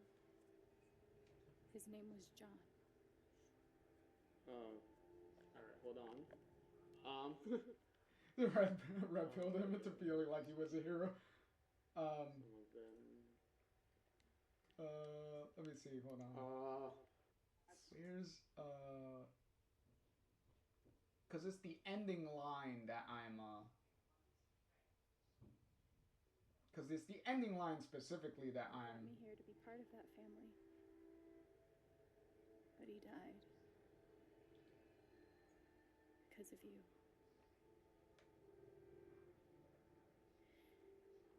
And then there's me. There's so Because many this years We'll go with the. you would have ended my life just so you wouldn't have to face the truth. Plus, I really love the expressions and everything during this whole scene. All of their expressions between the two of them is really, really good. You've forgotten it, Yeah, there we go. This is it. haven't you? You've plastered over it with another story.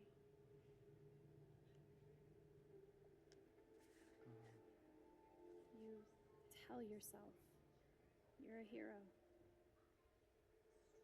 A Well, that is strong technically leader. what the story is. Sometimes that means making hard choices. That he's a hero instead of Decisions he's that the could lead reason to that the people accident dying. happened to begin with. Few men could handle that. Because the Haven's miner, lucky to have one of the miners did warn him, like, we should stop because this could cause an accident, but That's he wanted a to lie. push on, and If there you scrape go, away, you were forced into a life or what do death we see? And Call because that you you can had even to do make. the coward option. Cause And the more you deny that hatred, the worse it grows.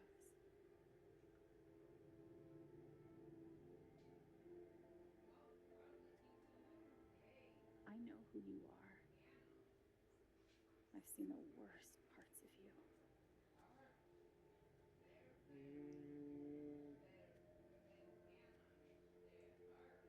and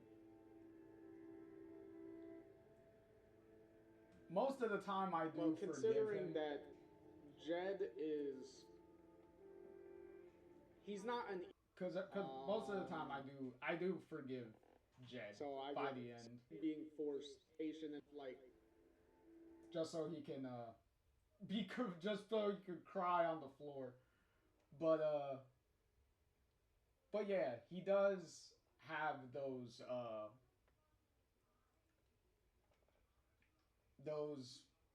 you know, a lot of he definitely has a conscience.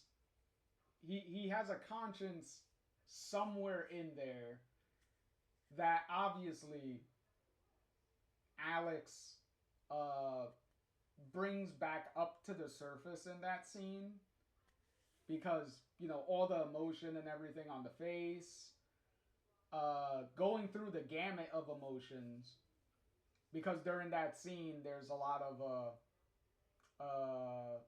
he has the different auras of emotion around him as you keep going, and then he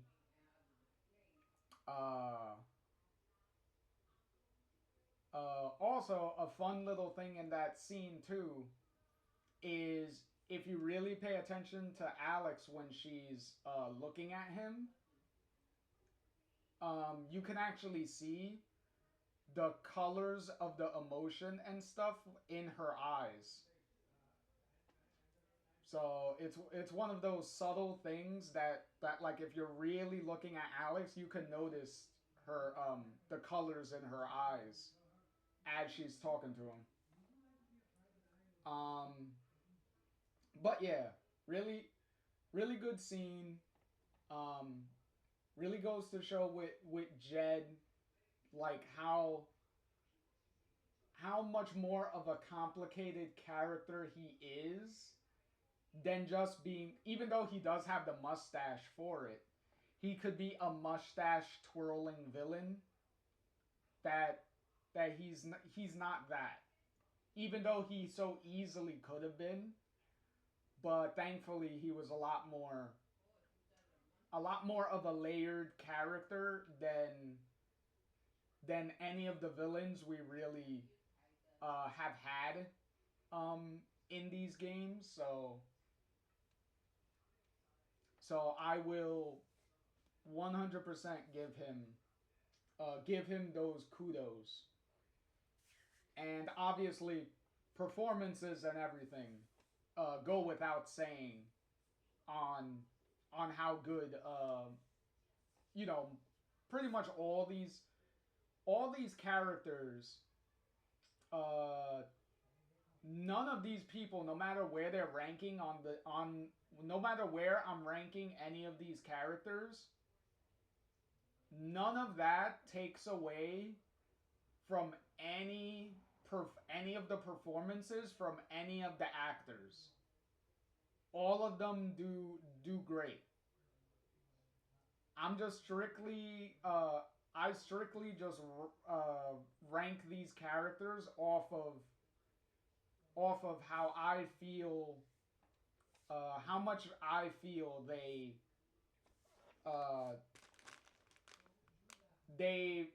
either really contribute to the story or not. Like, how much do they really of a real purpose they really have, for the most part. All right, so that is. Is there anything else? And since we were talking about the whole council meeting thing and the voting, one last thing to mention about Ryan is another thing as to why he is also ranked low, is, well, lower as far as in A tier goes, is if you're not able to get a majority of the council members to agree with you, if a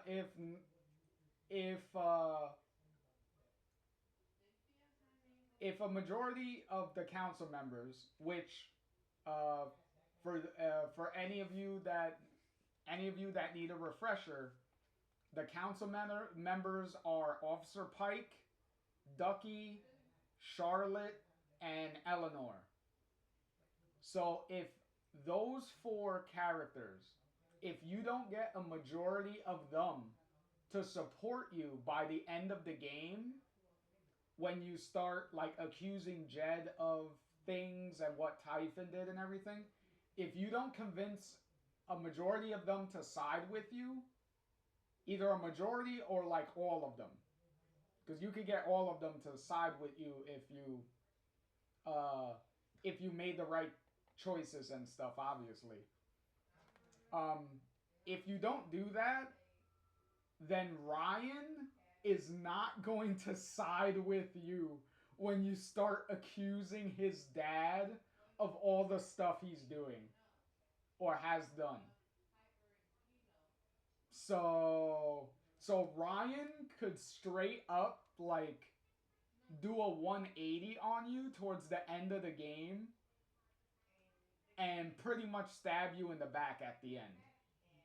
So so yeah.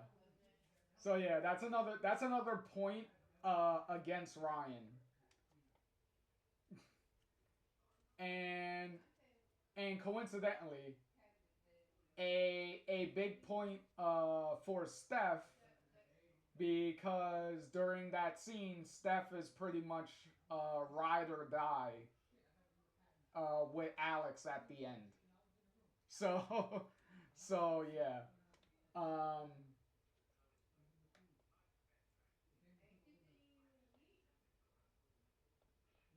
all right.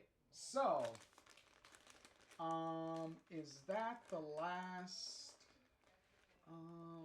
Is that the last true no? Technically, Steph and Alex are the last true colors characters, but they're pretty big main characters, so we save them for later. Um.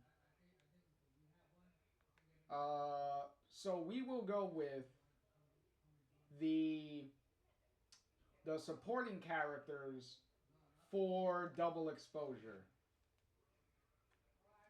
And let's see, for double exposure, we'll go with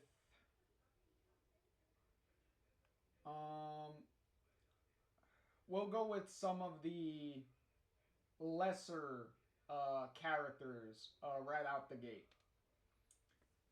With a couple of characters that don't link back to the overall big plot of the game. So, first off, we'll go with Reggie. We'll start off with Reggie here. So Reggie, so for me, I would put Reggie,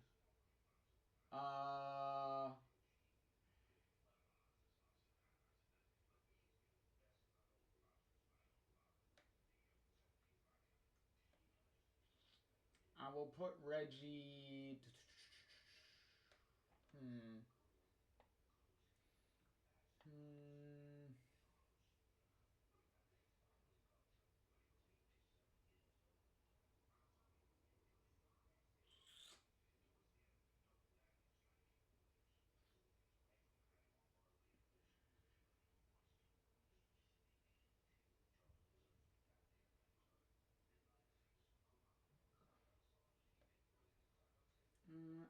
I'll put Reggie below Drew.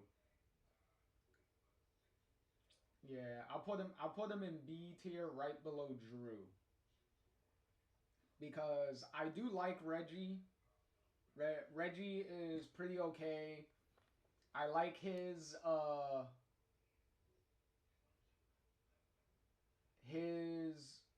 little friendship that he has with Diamond, because him and Diamond are kind of seen together more towards the beginning of the game. Um, the only thing, obviously, that holds Reggie back is the fact that he has a big crush on Vin. And that is pretty much Reggie's biggest flaw in the game, is that he wants to be with Vin, and that is not the best option at all for him to be in. But yeah, so Reggie's in B here. So maybe if he had a better love interest or something, then maybe he would have been a little higher. Or technically, if he really did really anything in the game, because I don't remember if he really has any major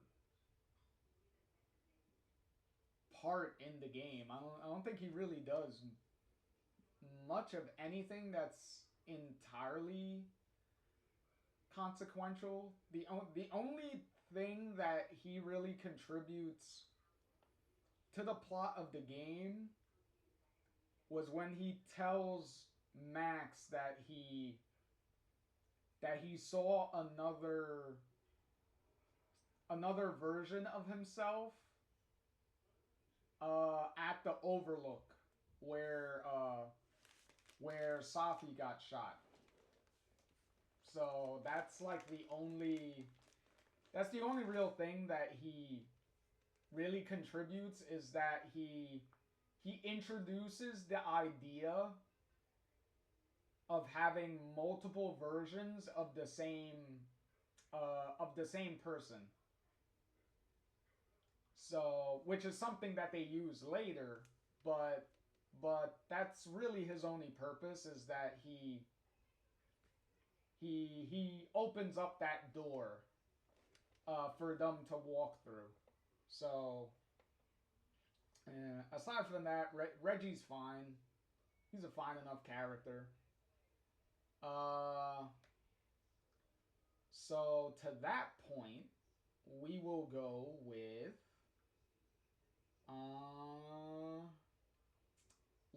Loretta.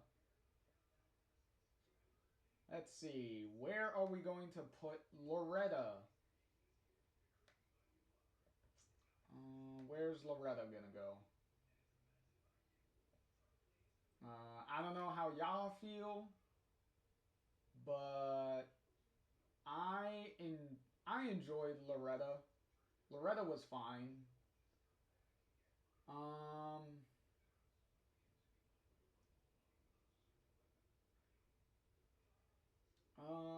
I enjoyed her.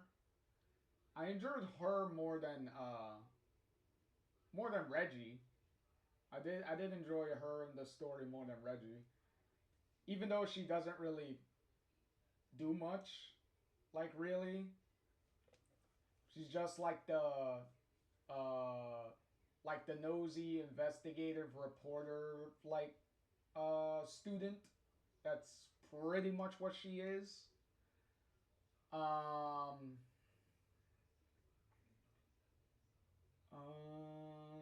Trying to think of some. The scene that I enjoyed with her, for the most part, is when she's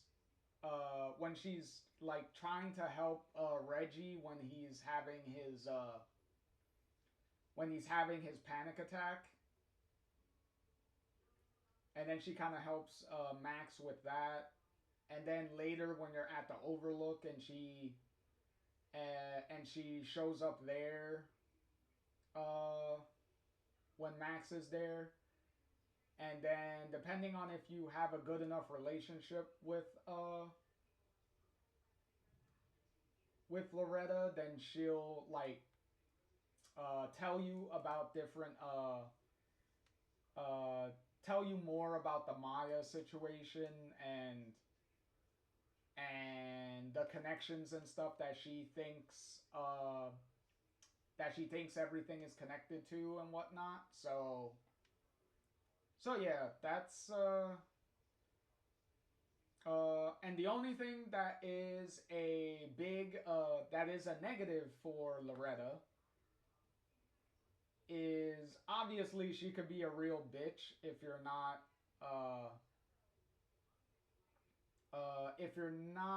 too nice to her. Then obviously she could be a real pain in the ass. And if you have like the cat content for double exposure, then she will then she will be the one that will, uh, if you're able to find, because she can find the owner of the cat that you're taking care of if you have the cat content, and then she will be the one that you will have to give the cat to, and then she'll take the cat to the owner. So that's kind of a knock against her, is that she's the one that has to take your cat away. Depending on if you go that if you take it that far, then she's the one that ultimately has to bring the cat back to the main owner. So that is why Loretta is here. Funny story about Loretta though is when Double Exposure was originally announced and the first trailer for it came out, Loretta, a lot of fans, because originally we had no idea who this character was, what her name was, or anything like that. But because Loretta looks so similar to Rachel, that fans thought that Loretta was like an alternate reality version of Rachel. So originally a lot of people had the theory that Loretta was Rachel from another timeline, which would have been a fun twist if they actually would have went that way, but no. In I think it was like a week or two later, the voice actor for Loretta like came out and pretty much announced that she was doing the voice of Loretta. She introduced the character's name and all that stuff. So once all that got out, then the people that thought that Loretta was going to be Rachel from an alternate timeline were very disappointed. But it was a fun theory for a little bit, but I could see why people would think that, because if you put Loretta and Rachel side by side, it's pretty easy to cause see, I could zoom in here, and where is it? Loretta's right there. So we can take Loretta there, and then we got Rachel down here. So just for comparison's sake, because we're not gonna rank Rachel yet, because there is way too much to say about Rachel at this point. But just for comparison's sake, and we'll put her right next to Loretta real quick. So, yeah. And then we'll see if we zoom in a little bit, so maybe you can see it a little more clearly. Where is... Oh, there you go. But, yeah. Because if you can see them, if you're able to see them clear enough here, they do look very similar. So I could totally see how certain fans would think that Loretta was like a grown-up Rachel from a different timeline. So I could totally see how people can get that confused. But yeah. Alright, let me zoom this all the way out, so that way I can... where's Rachel at? So I could grab you and put you back down in the character pile. Here, go next to Chloe right now. And I'll come back to you much later.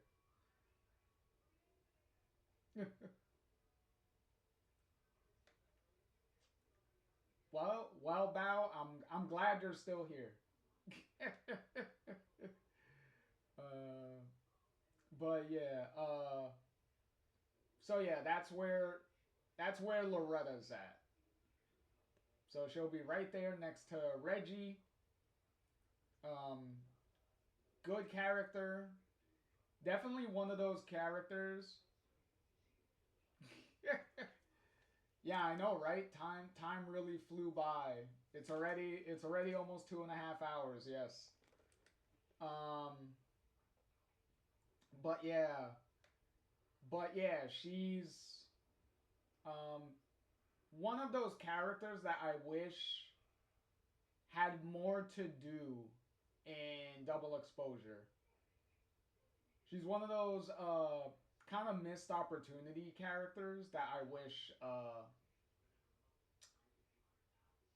wish was a little bit more important than she turned out to be.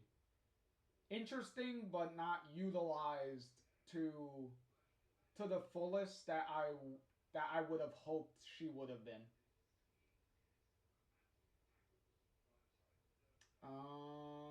Let's see.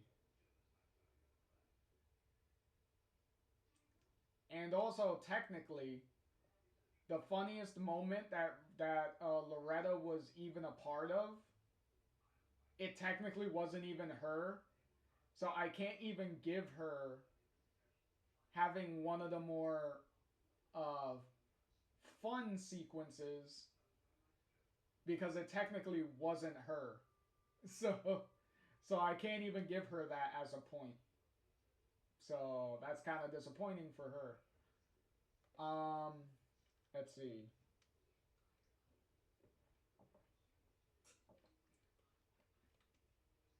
Ooh. Um, and next we will. Who's next here? We will go with. Hmm.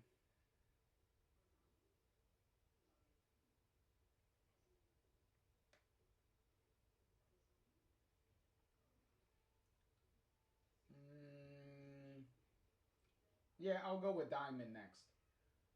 So we'll go with Diamond next. Where are we gonna put Diamond? What ranking will Diamond go? Oh, excuse me. Let's see. Diamond will go.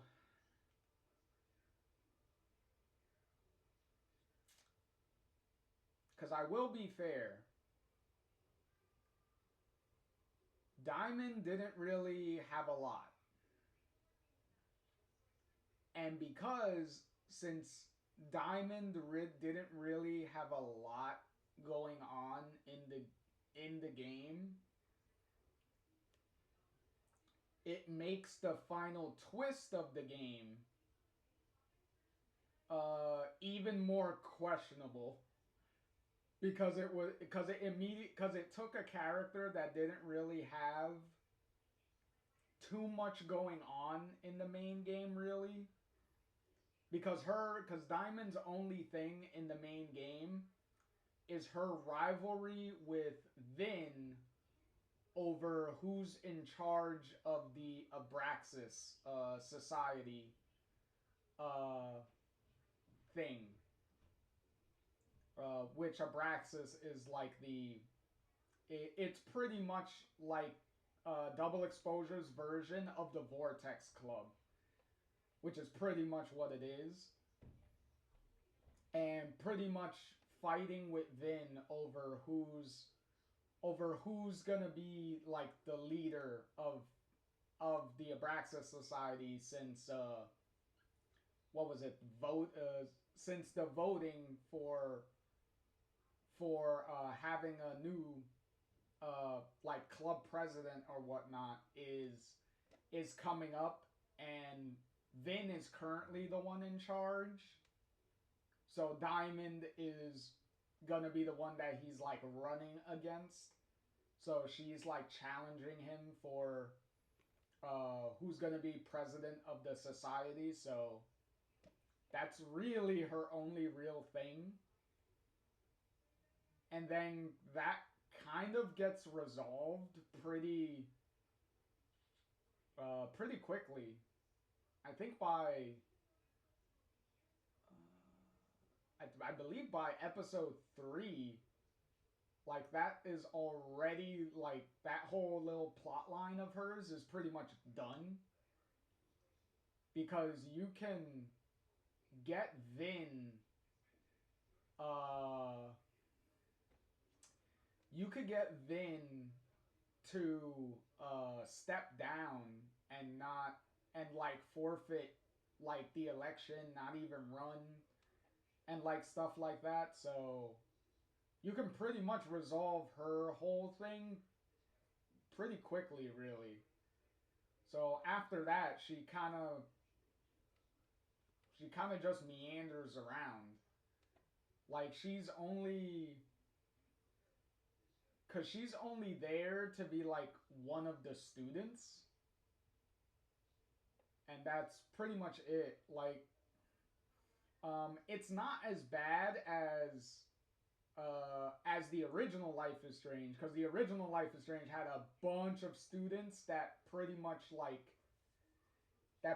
did nothing, like we've established in this tier list. There was a lot of students in Blackwell, and a lot of them really didn't do anything. And Double Exposure does have the same problem, except Double Exposure's biggest advantage is it doesn't have a lot of them. Because technically Reggie and Diamond, because it's Reggie, Diamond, and Loretta that are pretty much like the 3 students, main students in the game. And yet again, sadly, all 3 of them really don't do much, really. So yeah, it's the same problem, but not really as bad, because there's not that many students that are just there. So I will give it that, though. But in the end, we will put Diamond.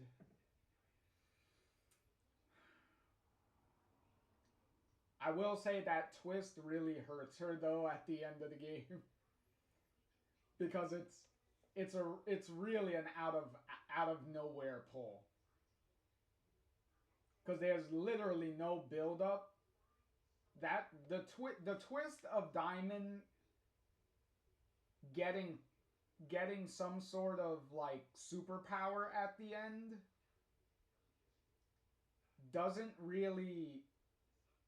didn't have any build up or anything of any kind. Like, it just happens. It definitely feels like the game just literally went, oh, and by the way, here's this. Like, that's pretty much what it felt like. Because and I'm pretty sure, like, you might think that the only hint that you may have that Diamond like has like some sort of superpower or something, right, is the fact that when you're in the storm, when you and Safi go into the tornado and you're trying to get the pieces of Safi out of different people by taking pictures of them. When you're doing that, there's a certain people are not affected by Safi's powers in the storm at all. And that is Max, because obviously Max has powers, so that works for her.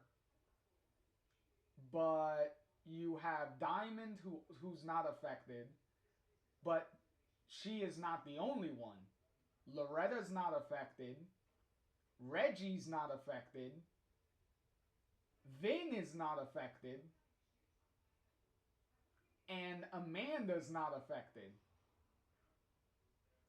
So if Diamond not being affected by Safi's powers in the storm means that she has superpowers, then why doesn't all the other people that are also not affected have superpowers? Like, where's Reggie's power? Where's Loretta's power? Where's Amanda's power? Where's Vin's power? Like, if you were gonna use that as a hint, that would have made sense if Diamond was the only other one besides Max. But since there's several other people that are also not affected, then where's the foreshadowing of Diamond having powers? Like, it literally just comes out of nowhere.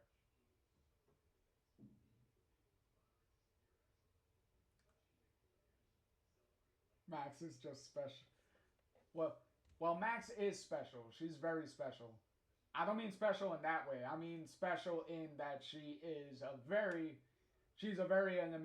an amazing character. And also, it was Max's birthday, by the way. So definitely everybody was sending all their birthday messages to good old Max over here.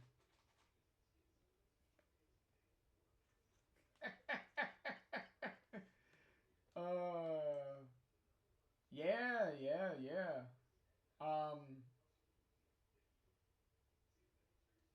Yeah, because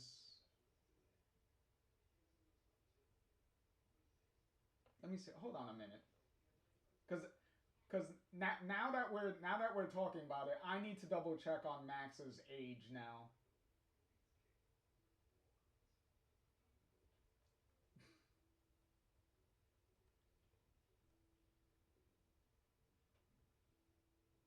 Okay, so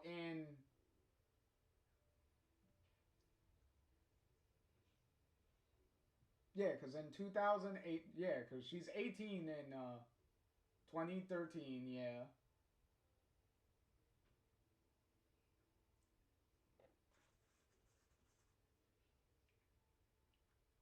Because remember, because the game is set like 2 years before it even came out.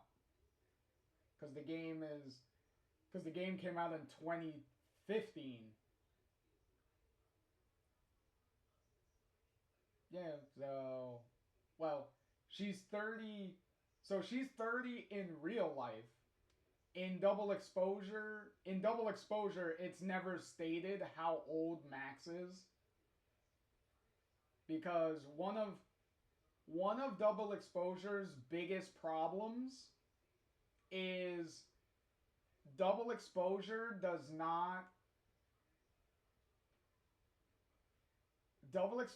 doesn't state what year the game takes place in, which is double exposure's biggest issue, is that you have no idea how long the game takes place.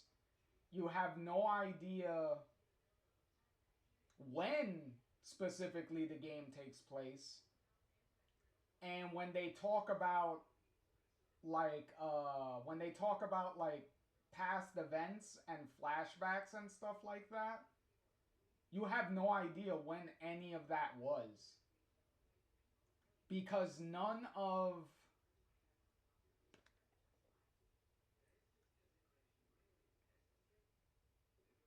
well, yeah, that's the because you say 2023, yeah, that's the estimate because the game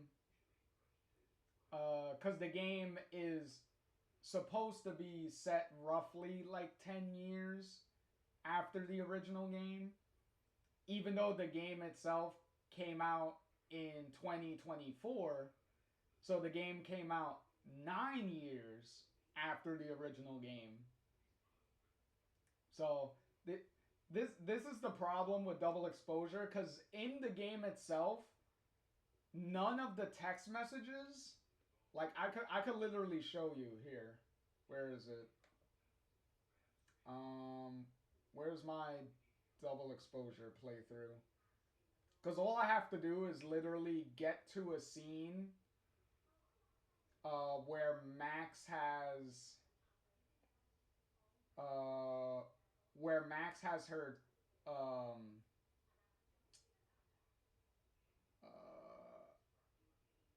her I need to whoop out Max's phone, and I need to I need to skip past the the bowling alley part, because in the bowling alley part she has no Wi-Fi, so the phone doesn't work in the bowling alley. So I had to wait for this scene. Okay, see here. This is the problem with double exposure. If you notice, it's kind of hard to notice.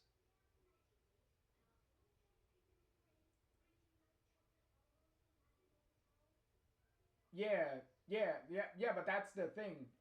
That's the thing. The game, my point that I'm making is the game itself should tell you this, because if you look at these text messages, what's missing from these text messages?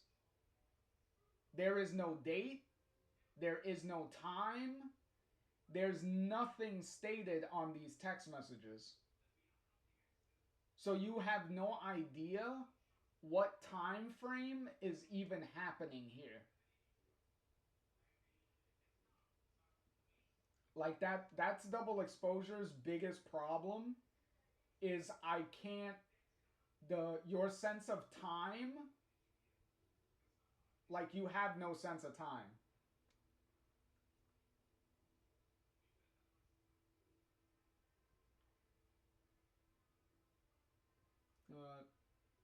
Oh no, Bao, I know. It's just that I'm telling you that it's just frustrating, because I played the game, because when I played the game when it came out, it stuck out to me so much from the very beginning, because it's like I'm looking through all these text messages and I'm like, okay, when was this sent?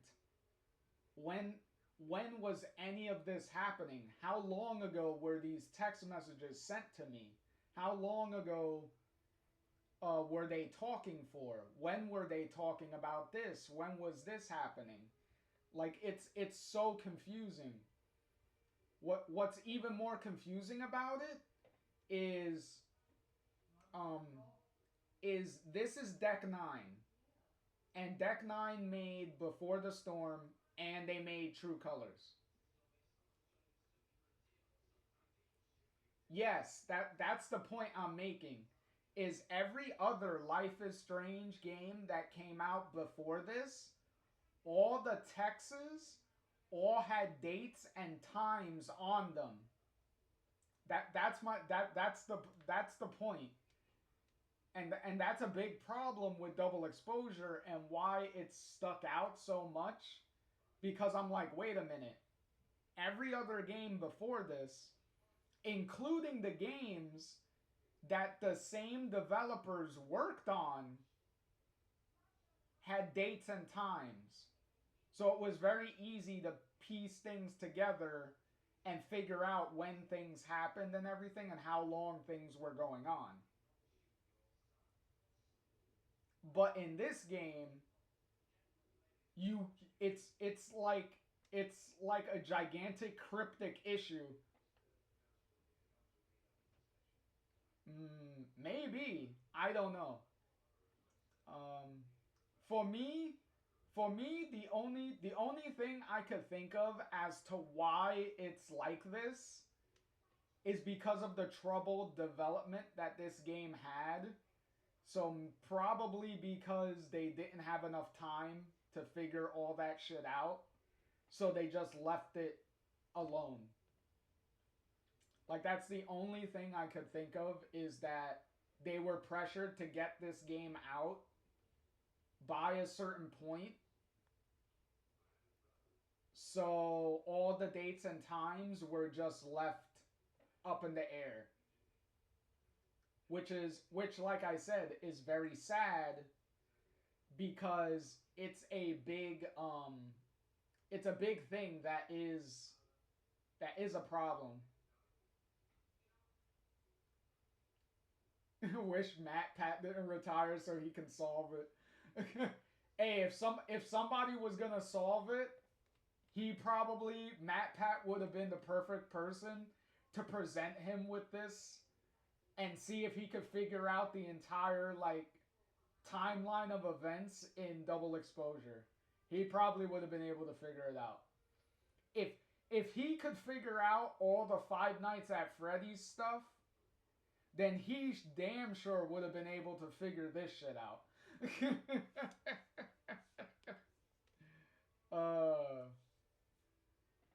But yeah.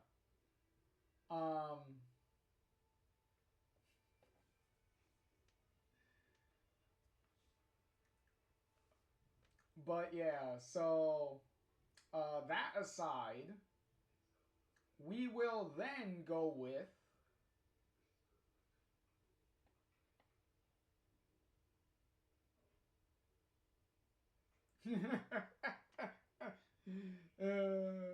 he's a Fed, I just can't prove it. That's funny. Well, that is just a theory.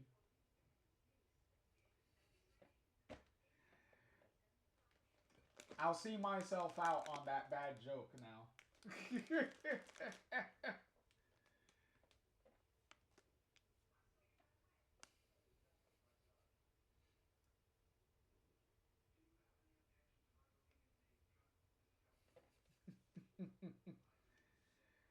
But yeah. I will. Who's next? Oh, here's somebody quick we can get there. Detective Alderman from Double Exposure. The detective that is investigating Safi's murder in one timeline anyway. He is not really much to say about him. He is just a very stereotypical detective that is suspicious about pretty much like everybody, especially the main character. Like, his only purpose is to just be like really angry most of the time and pretty much an asshole like the whole time he's around, and constantly being up on Max's ass constantly. That's pretty much it. Even though his suspicions about Max and stuff is justified, but his attitude and the way he goes about it is pretty much where his issue is. So, and then the scene with him in Max's house, when first he goes into Max's house very uninvited too, which is not great. Let me see. Can I put a? Yep, here we go. Where is? No, I'm talking. I want to go down. There you go. Episode. It is 3, right? Yeah, I do believe it's 3.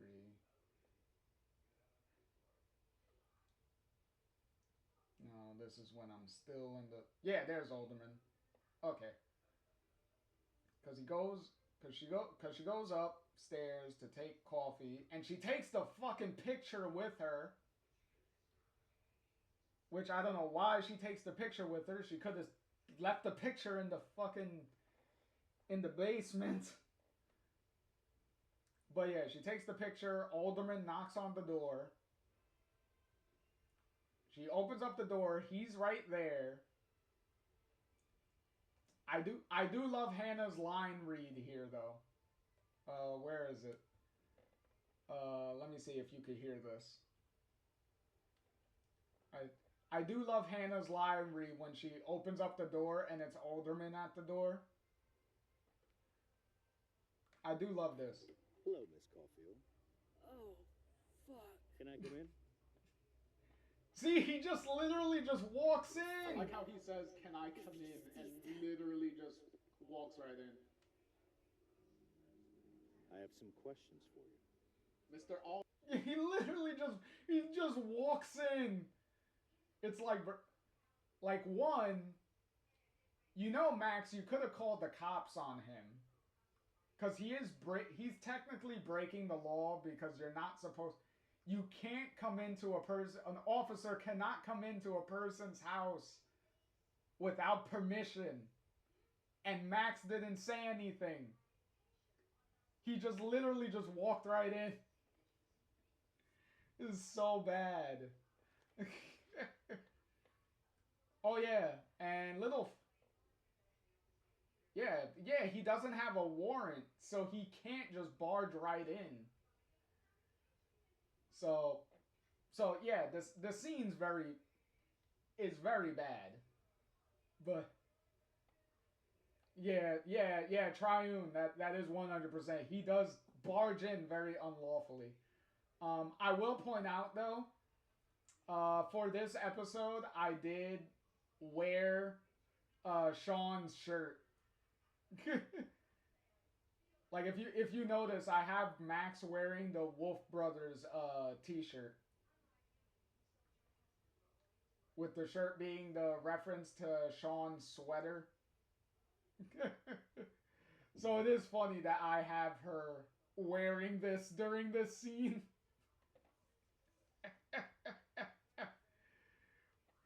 Yeah. I would probably do the wolf howl. But if I did, then I would probably bust a bunch of people's eardrums if they're listening to this on headphones. So I will not do that. Instead, I will just mime it by just going, and then there you go.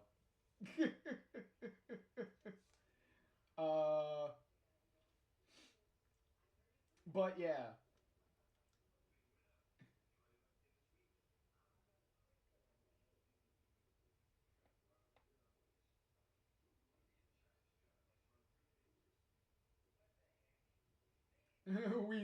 we know how Daniel felt about the fuzz. Yeah, and yeah, well, unfortunately, Lila did not have a t-shirt option in this game. Alderman, But yeah, if the scene plays out longer... What the fuck happened to the telescope, Maxine? And meanwhile, the picture is still on the table, by the way. Moses and I put it together the day after Safi died. Yeah, look at it. So we didn't have to be alone. Bullshit. I don't know what you want me to say. All right, enough. We're not getting anywhere. See, look at this. Look at this. This case Where is it?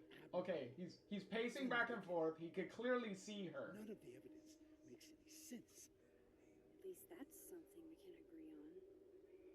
But I know why now. Somehow, all this death leads to you. That's not true.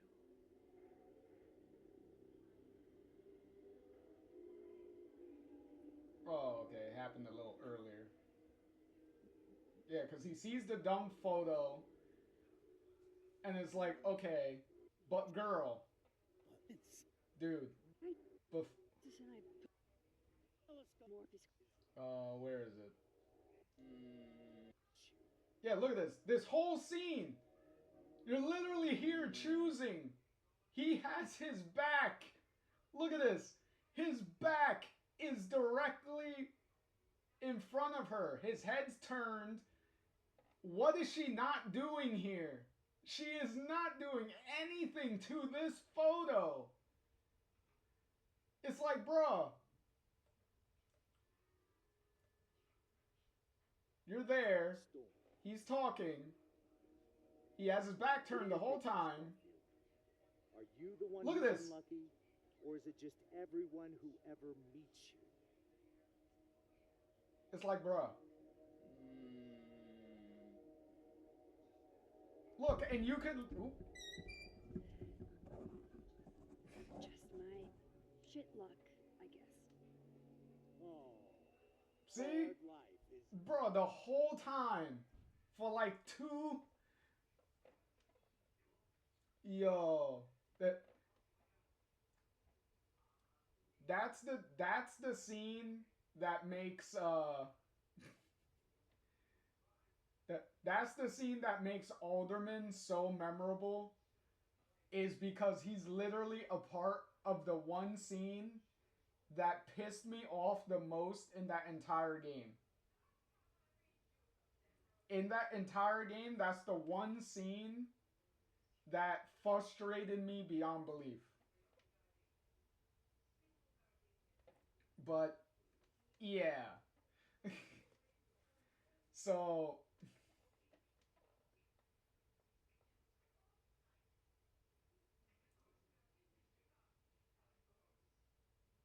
oh, you didn't get this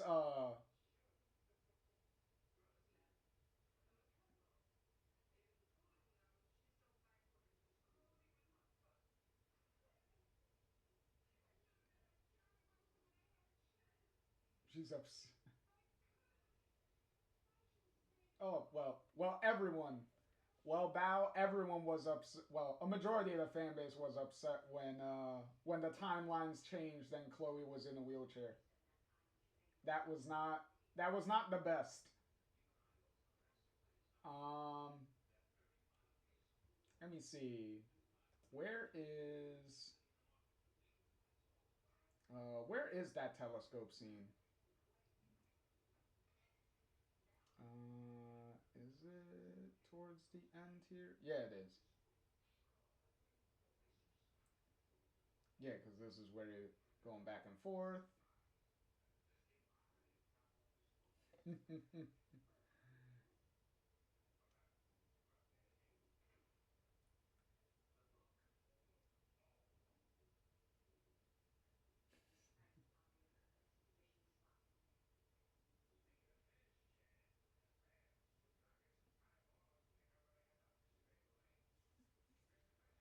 I'm. Mm-mm. Uh,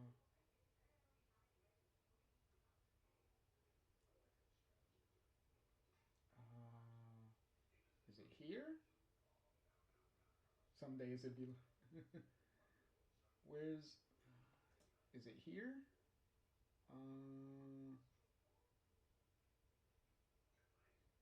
Because Alderman comes in, right?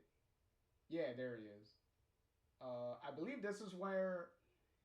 I believe this is where I get caught on purpose. Because I mean to get myself caught by Alderman in this scene because I want this specifically to happen. what the hell? Shit.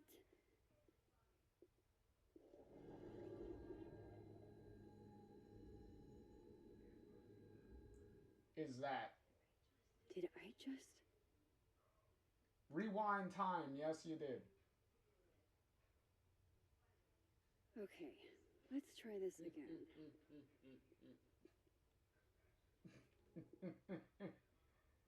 Yeah, I don't know.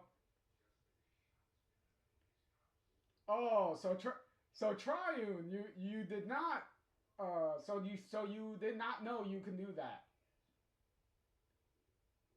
Yep. That was a thing. So we will go back real quick. Oh yeah, to be fair, it's not hard at all to not get caught. Like the only way you're gonna really get caught is you kind of have to try. Which is why I made sure that I got caught. Cause I wanted to show that you can do this, that this is a thing.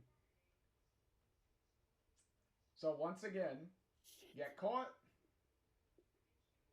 and then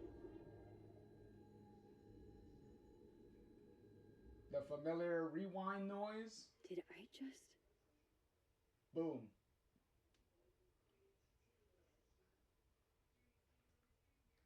This is actually the second Easter egg. Because technically there is another one.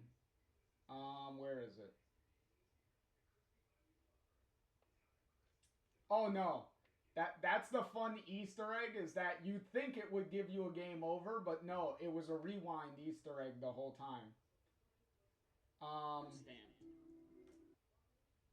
Technically, when you're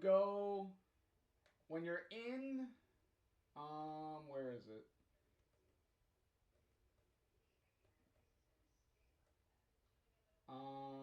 Because it's here at the beginning. Truly, is nothing easy? How do we get around that?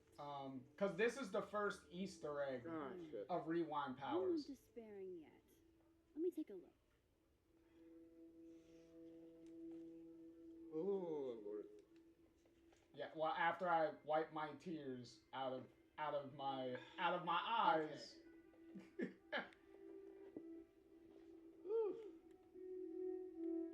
Hold on. Alrighty, here we are. Back again. Cause where's my? Oh, here's a little funny little Easter egg too. If you press the button that Max did her rewind powers with, this is what you're gonna hear. Rewind hasn't worked in years. But still, old habits die hard. Come on, Max. Gotta focus on the here and now. And that's it. Those are the two lines that you get for pressing the button.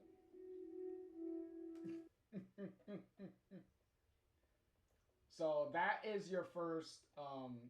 That's the first Easter egg of Rewind Powers that they gave you. Yeah. Okay. So yeah. So you got the first Easter egg. So you got the first Easter egg, but the biggest Easter egg was the Alderman one when you get caught. Like that was the first one. Which is kind of sad that is an Easter egg because it foreshadows, because technically it foreshadows the fact that Max will use her ability to go into the photos later after the Alderman scene. After the Alderman scene where he unlawfully goes into your house and stuff like that. So after that, and then she goes into the photo. So having that scene earlier would have been nice for a bunch of people to have seen, because it would have lent more to the thing that her powers are still there.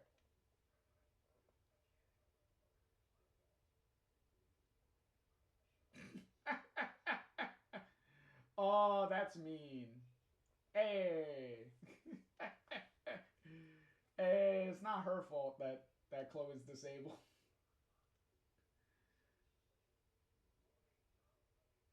I should use rewind.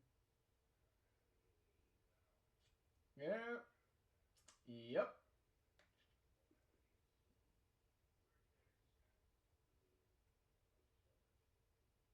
Yeah, cause the implication, cause the implication in the game has always been that Max can still technically use her powers, but she doesn't want to and hasn't done it in however many years. But yeah, it's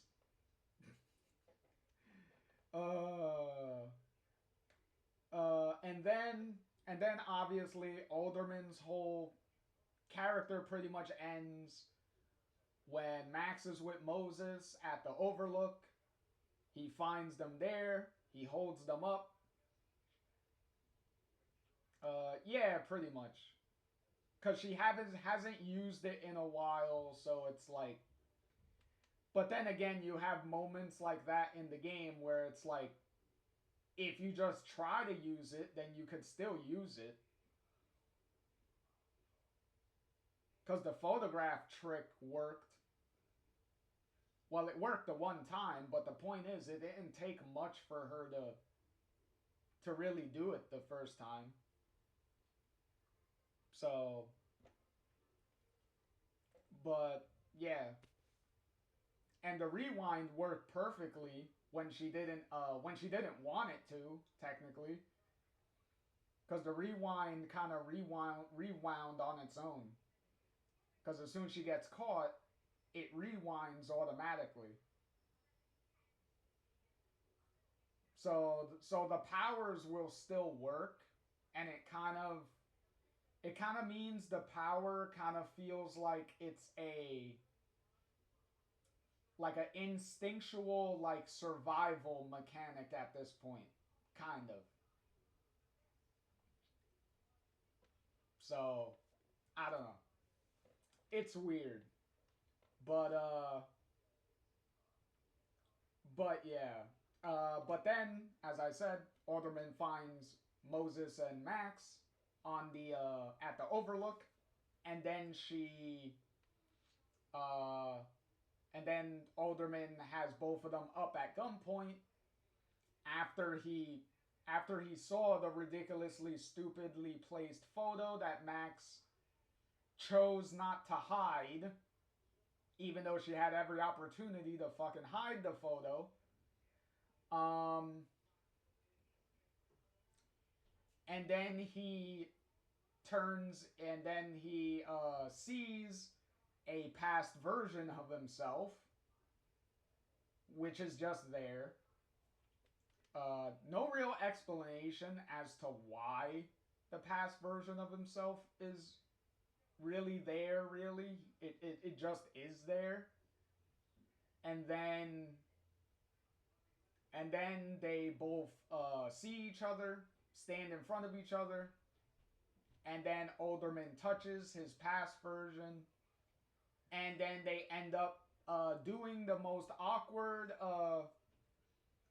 fusion around, and that fusion leads to both of them uh, pretty much fusing erases Alderman out of existence. So Alderman pretty much doesn't exist anymore after they fuse together and disappear. Why? And no matter what you choose, Alderman gets erased from existence anyway. So it doesn't really matter whether you help him or not. Just to be funny, because I mentioned it earlier, I didn't do it in my playthrough, but let me open up another YouTube tab so I can show the Max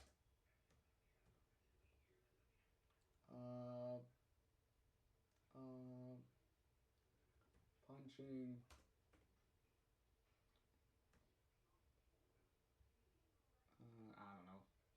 what's his name? Where is it? Damn it. Okay. See if I can find that scene real quick. Double exposure. Max.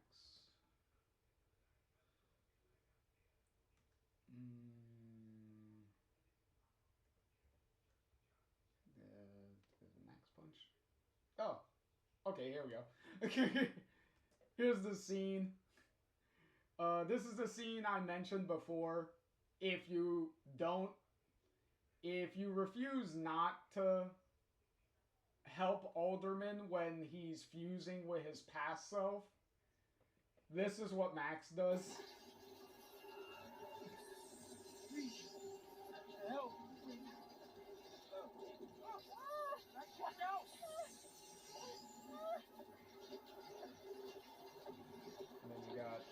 And then you got your choice.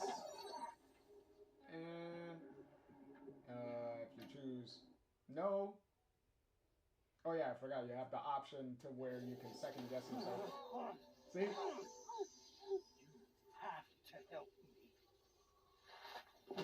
Punches him right in the face.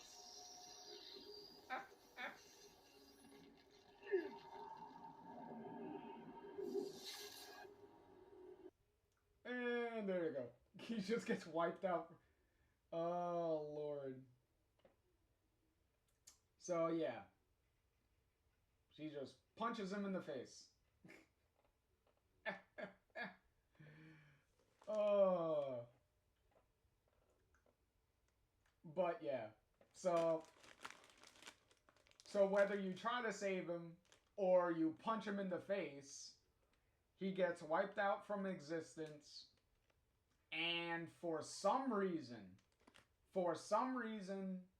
that the game does not explain in any way, Max and Moses remembers him. They're the only two that remember Alderman has ever existed. Why? I have no clue.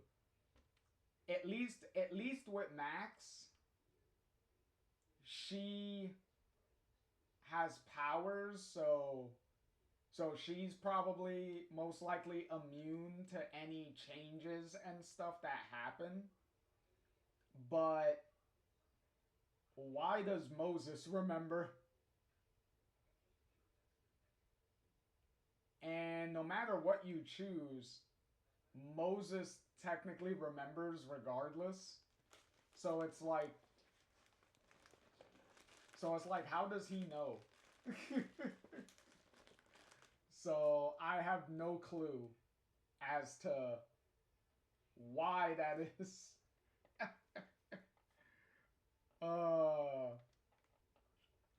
But yeah, so because Alderman's just there and there's not, Moses has the power of memory. I guess if his superpower is that he remembers people no matter if they get erased from existence or not, then I guess you can use that as an excuse, I guess. I don't know.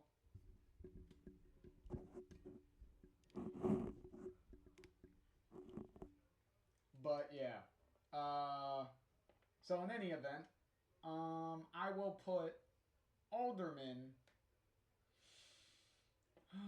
I'll put Alderman in. Well, he's not F tier. Because he's not that bad.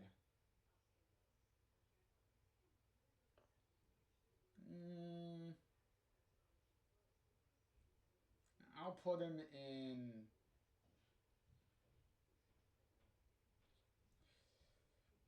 I'll put him above. I'll put him above the other, like, police characters. Like, at least above the police characters from Life is Strange 2. I at least put him above those two.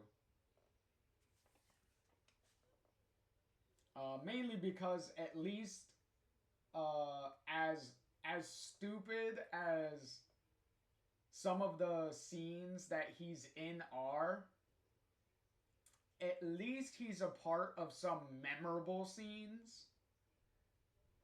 Like, at least you won't forget about him because of the scenes that he's in.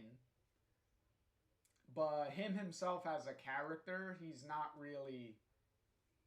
He doesn't really stick around long enough. Like, he's only in the second episode.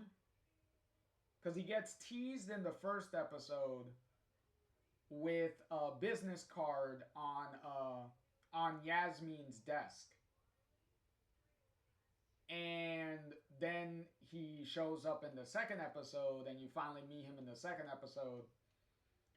And then you go through the whole stupid picture scene at the beginning of the third episode, and then it leads to the Max and Moses scene with him on the Overlook, and then he's gone. So he's really not in the game very much. It would have been more interesting if he stuck around, because he would have been... It would have been interesting to see him during the Krampus party with the whole Lucas situation and everything. It would have been more interesting if he was there for that. Like, that would have been fun, or whatnot. Or if he actually like became an ally or something of Max's at some point. Like, maybe him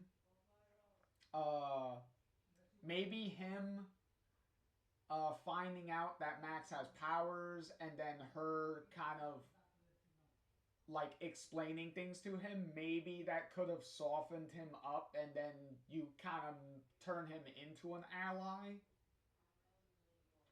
Like that would have been an interesting way to go about it with him, but as he is, there wasn't really much there. He's yet again one of those characters in Double Exposure where he wasn't used to his fullest potential that he could have been.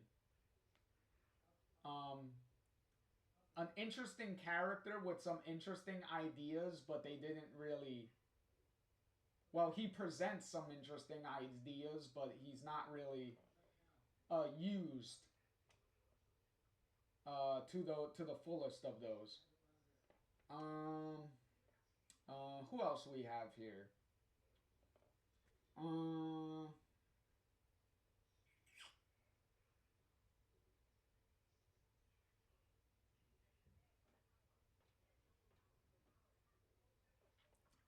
We have, I guess we'll go with,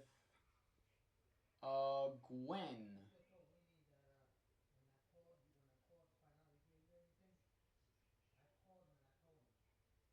Yeah, we'll go with Gwen next. So Gwen, we'll get this out of the way now. We'll get Gwen out of the way now, and we'll get this thing out of the way with Gwen now, because you're gonna have to address it at some point, and we'll just get it out of the way. Gwen, as far as the video games go, Gwen is the first real, like,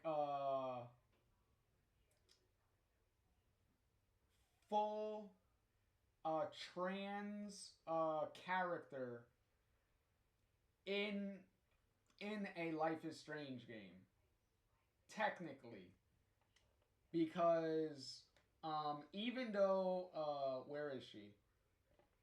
Even though Izzy here, is technically the first, trans, Life is Strange character in a video game, she is only in one flashback in True Colors. So she literally only has like one voice line and that's it. Like you never actually see or interact with her in the whole game. So aside from this picture that Steph has, but as far as like an in-game character model, like Izzy doesn't have anything. So Gwen here is the first trans character in a Life is Strange game. So, you know, a character that is fully there, fully walking around, fully interactable. You talk to her. She has multiple cutscenes, everything, an entire character arc and everything. Like the whole nine. She has it. So that definitely makes her on that respect alone a memorable character. Technically, if we were gonna go with technically the first trans character in Life is Strange period, then technically we would go with Dex here from the comic books. Because technically he's a trans character, but the comics never really, they kind of hint at it, but they don't flat out tell you that he's a trans character. I think Emma Vicelli, the writer for the comic, for the Max and Chloe Life is Strange comics, I believe she was asked about him, and I believe she did confirm that, like, yeah, he's supposed to be a trans character. And as we know, the comics came out long before Double Exposure did. Because that first issue was 2018, and Double Exposure didn't come out till 2024. So, so I think Dex here beats both Izzy and Gwen in the trans representation department. But Gwen still gets kudos for being, you know, the one that gets actually the most screen time. Because Izzy has her thing. Even though Izzy gets a bunch of the way more character development in the novel, in the Steph Story novel, and the new novel that's coming out, Izzy's going to get way more attention and development in that, so that's going to help her out. And then Dex never really did a lot in the Life is Strange comics. The only thing Dex that I remember with Dex really is that he had the a pretty nice pep up conversation with Rachel. Like, that's about it. Which is a scene I really like, and that's why I remember him, because I really like that scene between the two of them. But other than that, Dex doesn't really do a lot. So Gwen is definitely, as it stands now, probably the best like trans character in any of the Life is Strange stuff. So I will put her. That being said, I will put her. I'll put her in B, because Gwen still has her problems, because overall she still is a part of the big conspiracy and stuff that happens in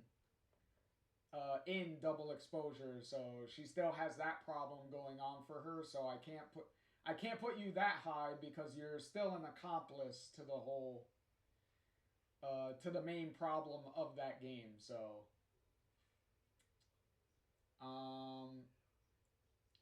So I'll put you right below. I'll put you right below Charlotte.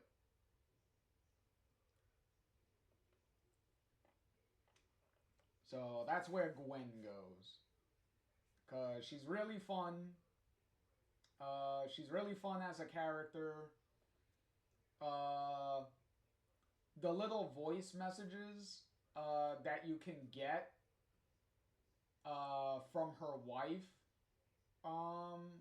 is pretty sweet. It kind of gives you kind of a idea of how their relationship is. Because you never see, because it's not like her wife ever shows up like in the game. So aside from some pictures of them that you see and the voice messages that she leaves on the phone, there's not much to go off of for that relationship, but at least it's something. It kind of gives Gwen a little bit more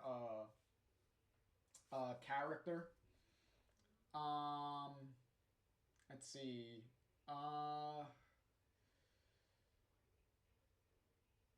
Her relationship with Safi, which is her biggest connection to the main plot of the game of Double Exposure,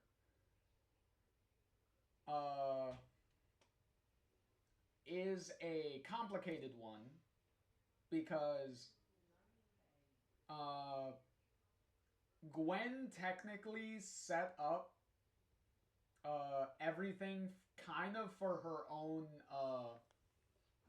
well, eventually her own undoing, technically, because she's the one that motivated Safi to do the big poetry book, and then get the book published. And and then later, once she read the poetry that Safi was gonna put in the book, is when she kind of was like, okay, the getting the book published was a bad idea because this poetry is clearly about the whole Maya thing and the cover-up that I'm taking part in. So if this gets published, people are going to start asking questions, and then my association to this conspiracy is going to get revealed, and then I'm going to be in trouble. So her getting Safi's book deal canceled and making sure her book doesn't get published. Hey, good night, Bao. Good night. Hopefully you guys get some good sleep. But yeah, her book getting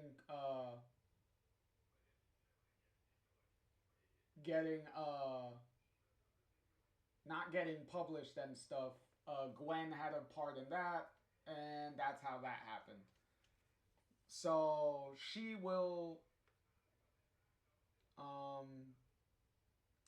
I do like how you can, if you have a good enough relationship with Gwen, she can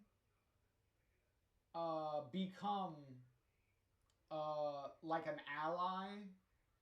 Like during the Krampus party, when you're exposing, when you have the evidence to expose Lucas for his plagiarism, which is the conspiracy that Gwen was like helping hide. She can help, like help kind of expose him during the party too. So So that's a great thing that she can do that. Um, also, with that, you could eventually get her to be still a part of the teaching staff, so she can um,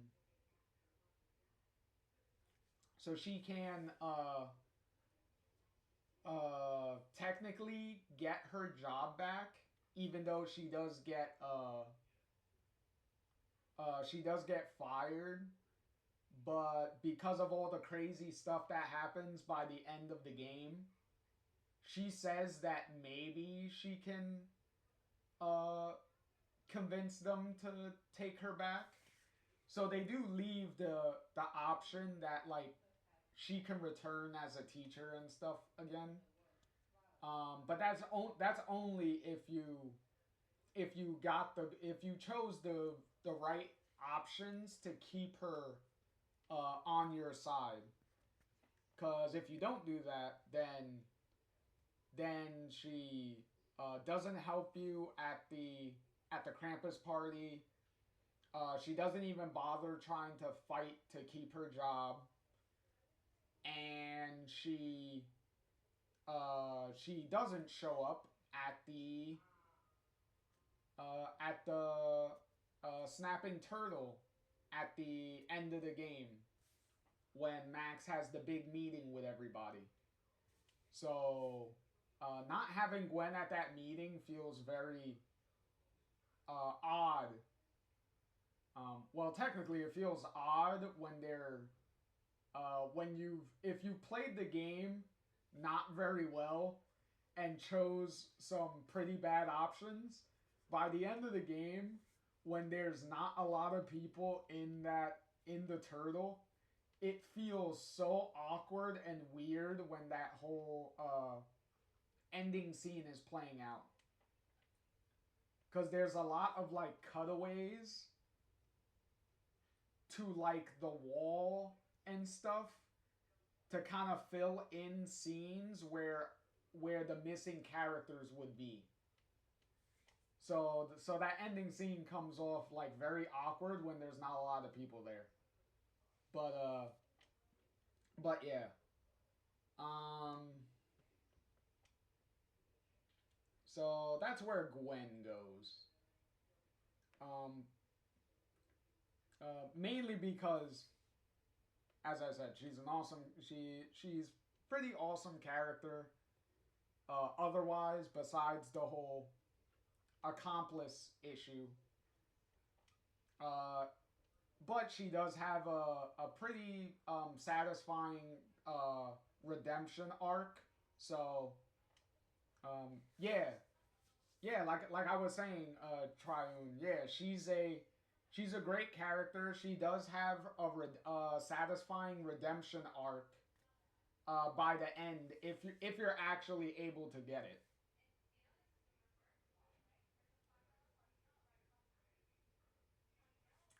Yeah. Um, which Safi, which as you said, she was that Gwen was dragged by Safi, which sucks.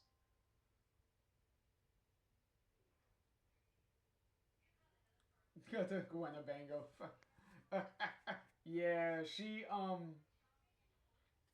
Yeah, but Gwen has a satisfying redemption arc.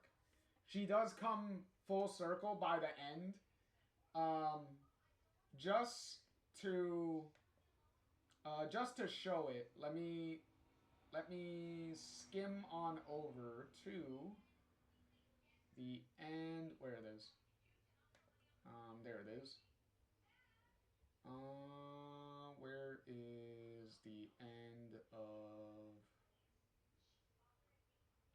No, that's Lucas and his thing.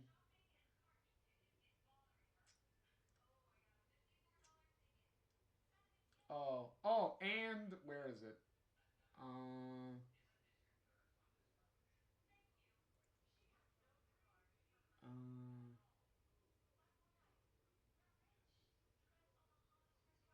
how do you get her to stay? Because apparently I pooched that hard on my playthrough. Oh, first let me find the.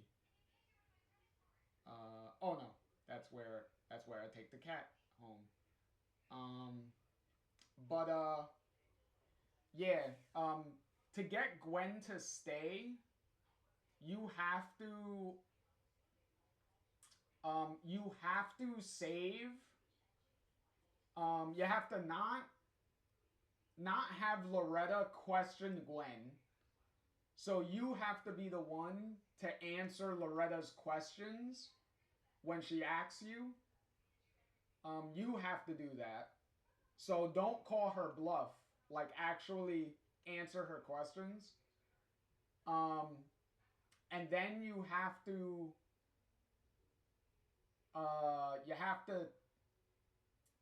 save the USB drive from being burned. So don't let it burn in the garbage can. You have to take it out and keep it.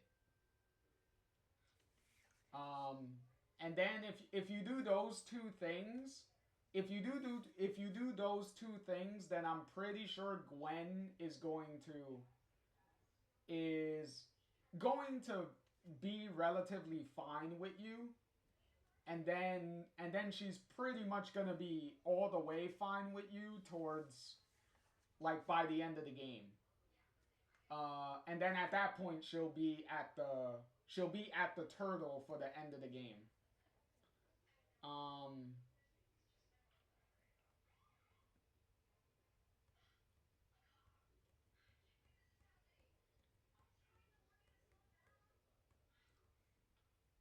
And if I remember correctly, this is the Chloe line that Max says that I believe you weren't able to, that you accidentally skipped past. Let me see if you could hear it.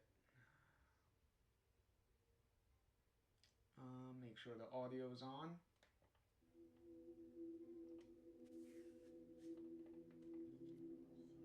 She knows me better than anyone. Knew me better than anyone. The me now, though, after all this, maybe it's time I found out who that Max is. Yo, Max, I get it if I'm the last.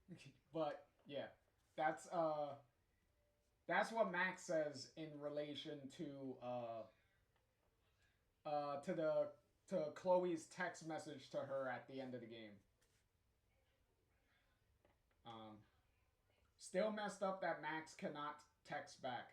All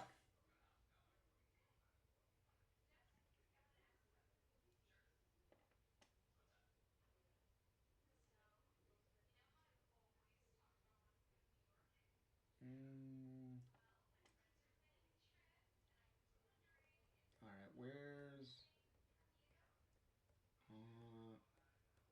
where is Gwen?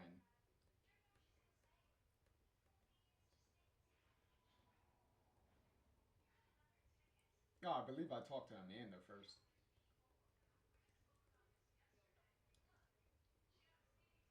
Yeah, because I talked to them and then I took each of their photos. Oh yeah, because I had to, because you have to talk to Diamond no matter what. Because Diamond is gonna bum rush you to talk to you no matter what you do. And technically I do have to get past her to get to Gwen, because Gwen is all the way at the other end of the bar, down that way.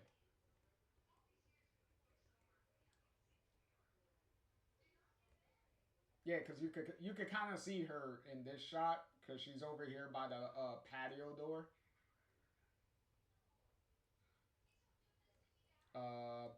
But I go to Reggie and Vin real quick, so I resolve their thing. And then I get these two together. And then I get their picture and call it a day. And then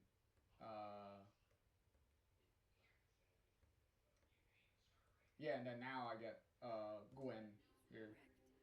See, Gwen just staring at the Some patio weather door. we're having, am I right? Hope that wasn't the grand explanation you promised us. Hey, isn't eloquence your job? I just take the photos. Gwen with her sarcasm. I felt how much she hated me, Max. It was terrifying. And disappointing.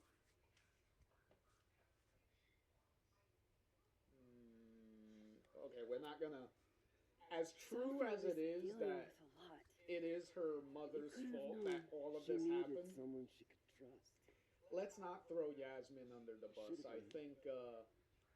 I think she, It's in the past. as far as our playthrough goes, I think she realizes how badly she fucked up. So I hope so. I think she's earned some. Oh, one more thing. That video footage of me, that was Sophie, right? I wouldn't say sympathy, but Yeah. the right to make amends That girl and make never up does for anything else. the shit that she did. Neither do you, now that I think of it. Plus, she got shot in the shoulder, so. so. I talked to the so- committee that fired me. There's enough weird shit that's happened. I think I can argue my way back in. I failed Sophie. But there's other students here I can still support. I won't just let it go. I'm glad to hear it. It's okay, Gwen. You were one of the I you were think one of the that's good everyone. ones. So, yeah, that's. All right, two. That does it for Gwen there. So yeah, she's great. She's that's where she winds up. Right? Hey, Gwen, where did you go? Oh, there you are. Oh, I lost you for a minute there. I was like, wait a minute, where the hell did I put her? Okay. So let's see. Ooh, we are getting down to some of the fun people.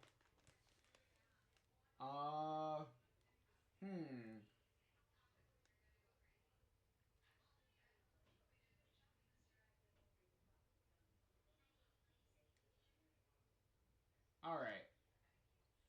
Okay. So let's end. We'll end this. We'll end this stream with these last two characters. So we'll end this stream with the two love interests in Double Exposure for Max. And no, Chloe is not an option, even though we all know Chloe is the correct option. She unfortunately is not an option in the game. Even though in my playthrough, in the playthrough that you've seen that I've been jumping around to, in my playthrough of Double Exposure, I chose not to romance anybody because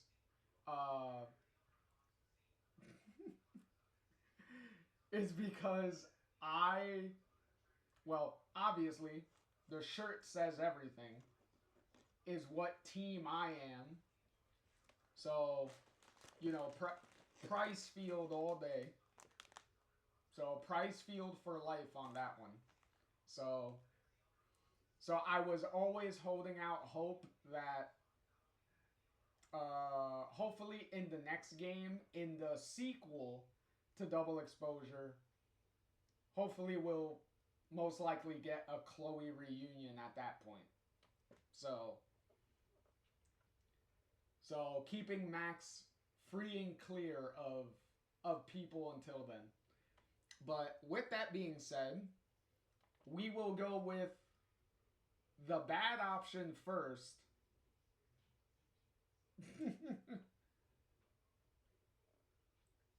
A Maxda? Is that what the fan base is calling that relationship now? Is a Maxda? Is that the official term for it now? I didn't look into the shipping names, so I have no idea what they've come up with that. If that's what the official name is. Oh, okay, you just made it up on the spot. I was like, I don't know. Cause you have your ship names, you have your price field. So you have your price field. And then you have your amber price. So that's why I was like, is that what they call it? It sounds legit. Like I'm not gonna argue that. It does sound legit. That's why I was like, did they come up with? Is that the official name? I don't know. At this point, you might wanna trademark that name. If it's not taken already, you might wanna trademark that.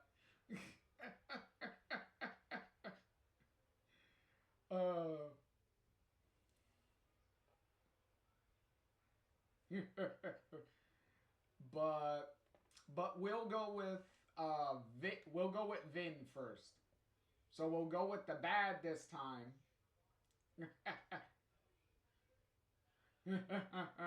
Well, there you go. Trademark activated. So we'll go with the bad romance option first.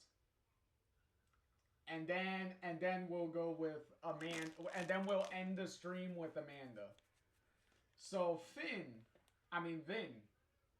It's kind of ironic. Their names are similar, Vin and Finn. Which makes sense because both of them are the worst male romance options in these games so far. But I will say, Vin is still worse than Finn is. And I will put Vin...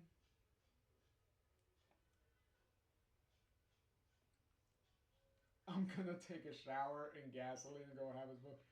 Yeah, you've made it abundantly clear how much you do not like Vin. And I am not gonna argue against that point. Because I don't like Vin either. I soften up to Vin when we get to the later half of the game and we find out everything he did and how he's... And then when he tries to help us during the Krampus party and try to redeem himself and stuff afterwards, it's like, okay, I get what's going on with you, but, and that you're trying to make up for certain stuff, I get it.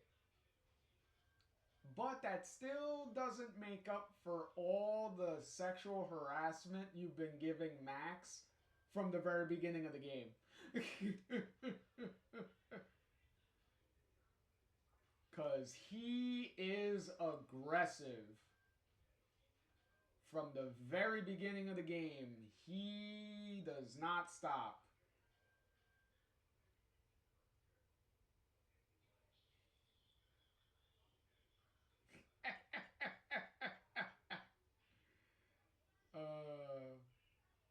But yeah, let me see, where is Vin's first appearance? Where's his first appearance? Because I'm pretty sure this guy is like jumping on that bandwagon from the very beginning of, from the very first appearance of him.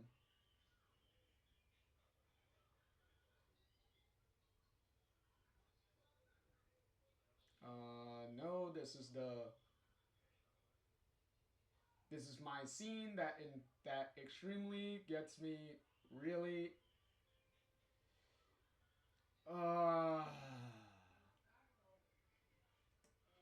you know what? You just have this nice picture sitting here right now.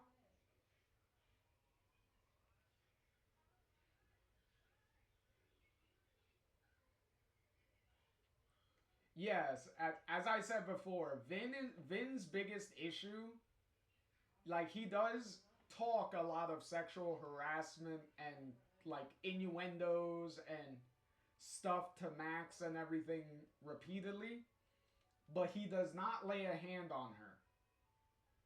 That is his one saving grace. He is all talk, but he doesn't act on any of it, which is very appreciated that he doesn't do it. So and I say that while having a Max and Chloe picture like just sitting here.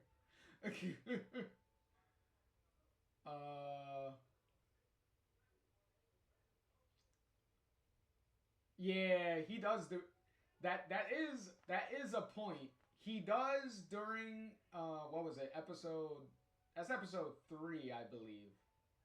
Yeah, in episode 3 when he's at the Snapping Turtle, when he's at the bar, he does play, well, kind of forces a game of smash or pass onto Max, and along with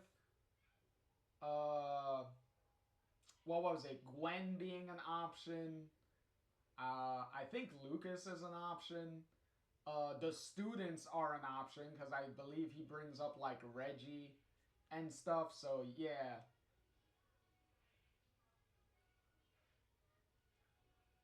Yeah, because that's all during the during that scene. Oh. Oh my god. And oof. Something to infuriate me.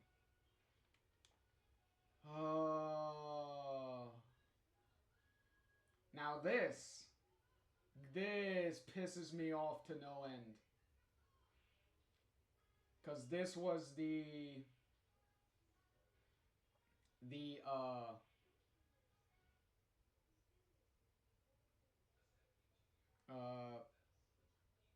yeah, because he definitely goes through all the students. He goes through some of the students. Because immediately Max is like, I don't want him. Lay off the students. We're not even going to bring the students into this. I know he does say Gwen. He does bring up Moses. Yasmin, I have no idea. Obviously, he brings up himself because he's an egotist like that. So he's definitely egotistical. So he is gonna insert himself into that game. But yeah, then you can kiss him there. Depending on if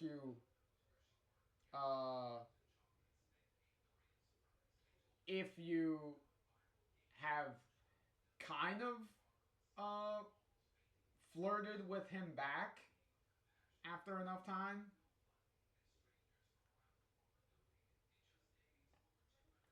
Yeah, you don't even get the option if you haven't really like done much with him. I don't even think that's really an option. It may still be. Oh yeah, and there's the other shot that just infuriates me beyond end. This whole thing.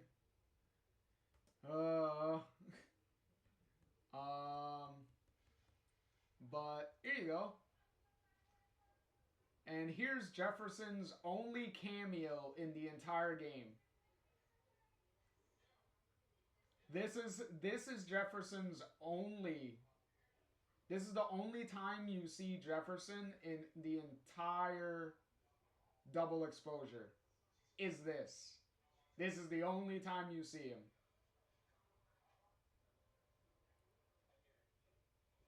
Technically, we don't.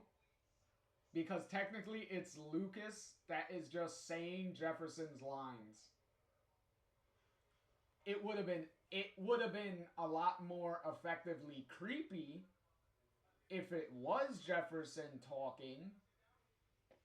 But to be fair, they did do Lucas dirty by having him read those Jefferson lines, because as I said, Lucas is bad, but trying to put him on the same level as Jefferson is very unfair.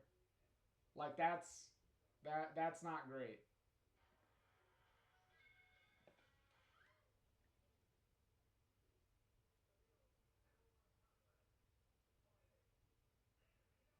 Oh, okay, here it is. Okay, here's where you see Vin for the first time. That we just walked through. Outside.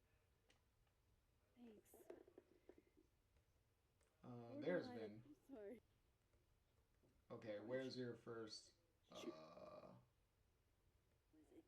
How's your assistant anyway? Let's see what his first interaction was Howdy, like. Vin? Howdy. Let me guess. She texted you to come see her. I keep telling her to send all comms through me, but sometimes she goes rogue. How dare she use her phone without your permission? You think this is an easy gig? Kahuna's got a social calendar like a TikTok influencer. I'm sorry. Kahuna? That's borderline adorable.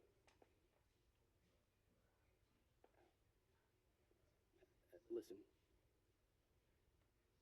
I'm really sorry about Safi. Thanks. Me too.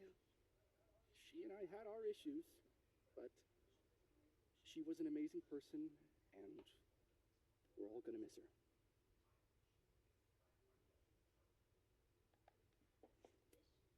Issues? What could the two of you have to fight about? I got between Safi and her mom constantly. Could you blame her for hating my ass? Well, mine is intentionally blue It's good you're here. because of a certain somebody. She's about like you'd guess. I don't know what I can do. Are you kidding? She's obsessed with you. I'm a little jealous, actually. See, I only like favoritism when I'm the one who's favored. Why does that not surprise me? Well, she's got somebody with her now, so it'll be a few.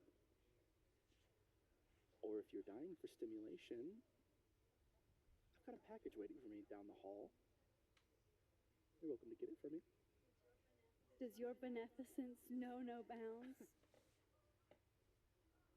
Fuck! You gotta be kidding me. She had Sounds Twitch like someone purple. else needs my help. Good luck. Have fun. Up, see, there you go already. Look at him. He's winking at her and everything. Technically, you probably can't see it, but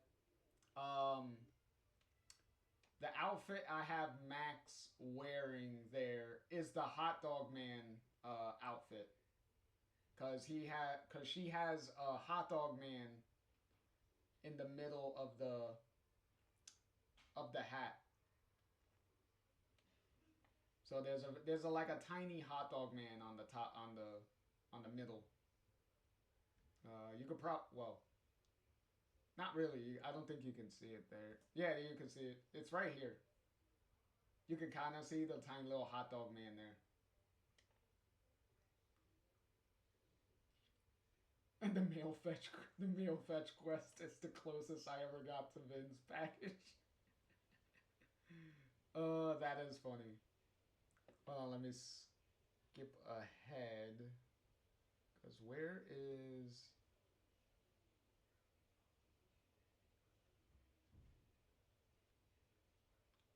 Oh no, I immediately... Oh, okay, I immediately take it to Vin. Because I thought I did the Gwen thing first, and then I took a package to Vin. No, I immediately take it to Vin, and then I backtrack to go help Gwen out with the book, with getting the book from the thing.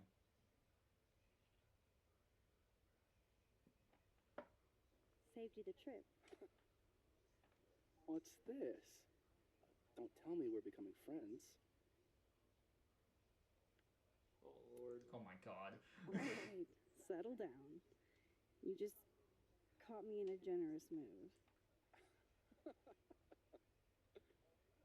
All right. What do you want? What do I want? Sure. Nothing's free. At least, not if you're smart. So, what do you want? Nothing now, but you'll owe me. One favor, delivered on demand. You drive a hard bargain, Caulfield. But I like it. You're full of surprises. Yeah, that's probably the closest Vin has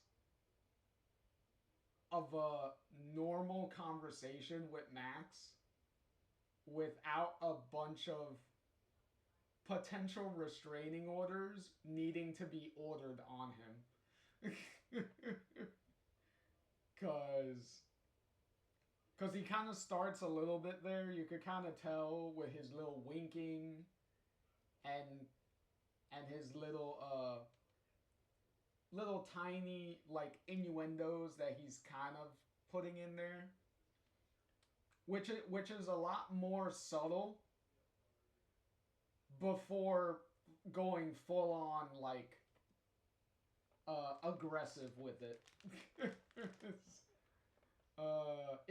If he would have stood like probably at that level for the rest of his appearances, then I probably would have been able to tolerate Vin a lot more. But he immediately just like cranks it up to like 10, 11, like right after. So it's like, dude, you went from from like a 1 to like an 11 out of nowhere. Like, what the hell happened? Which is also weird when you take into consideration he was in a relationship with Safi, and Safi like just died. Like, I believe the text message said like Max was staying in her apartment isolated for like 2 or 3 days. And it's like, bro, 2 or 3 days and you're already like trying to jump on like your dead girlfriend's like friend. I don't know. That's kind of messed up if you ask me.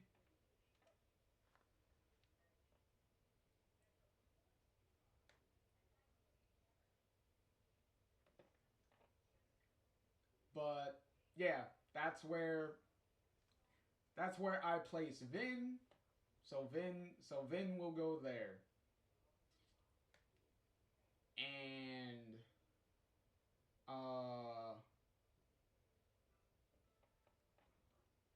And I will be right back. I need to get a quick refill of my drink, and we will get and then we will find a nice ranking spot for Amanda as the last character for this section of the stream. Oh, well, for this video. So I'll be right back.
All right. Okay.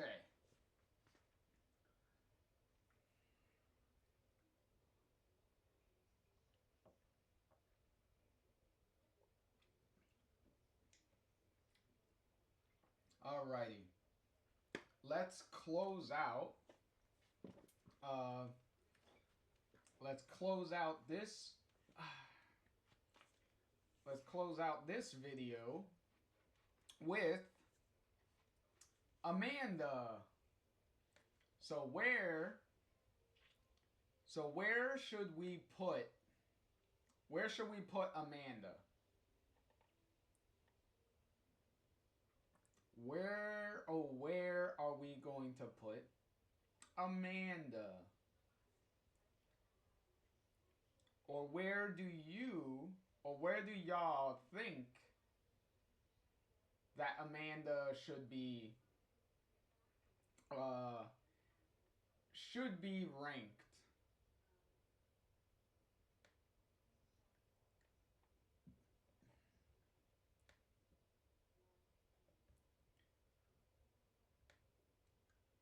Let's take Amanda out.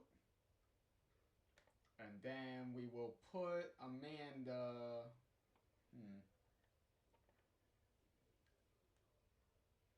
Well, Amanda's obviously going to be higher than Vin. Because out of the two, Amanda is clearly the better romance option. If you have to pick one romance option, Amanda is clearly the better one.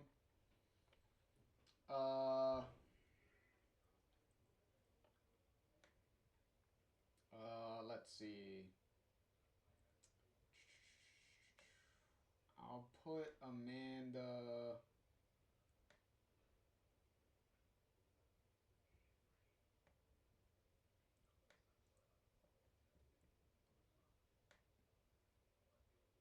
There we go.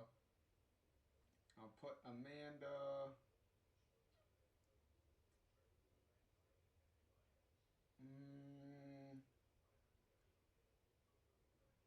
I did like her more than Cassidy.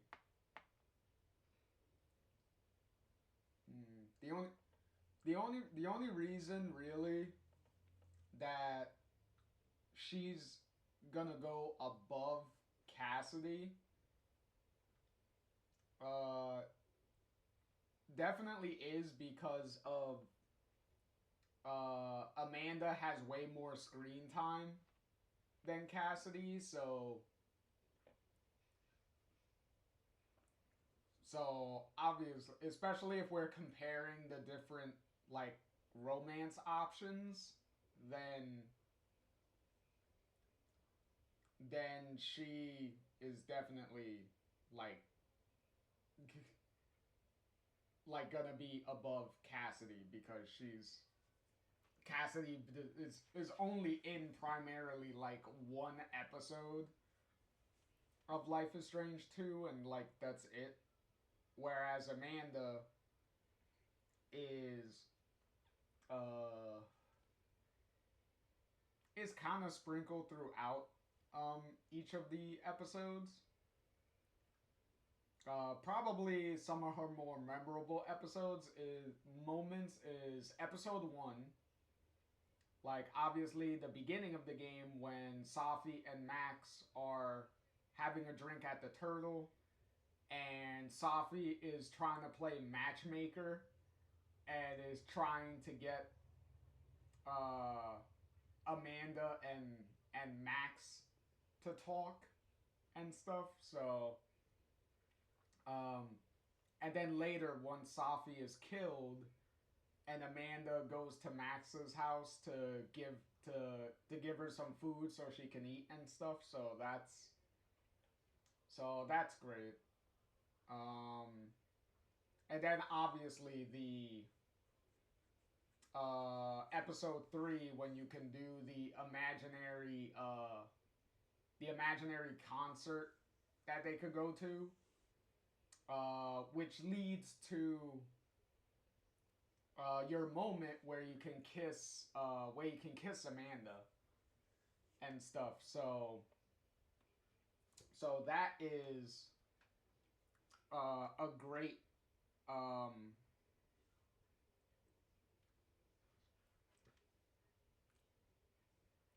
great moment for her. The saddest moment for her though is a real sad moment. Is technically there is a trophy for this, but it's not a very good feeling trophy. Is you can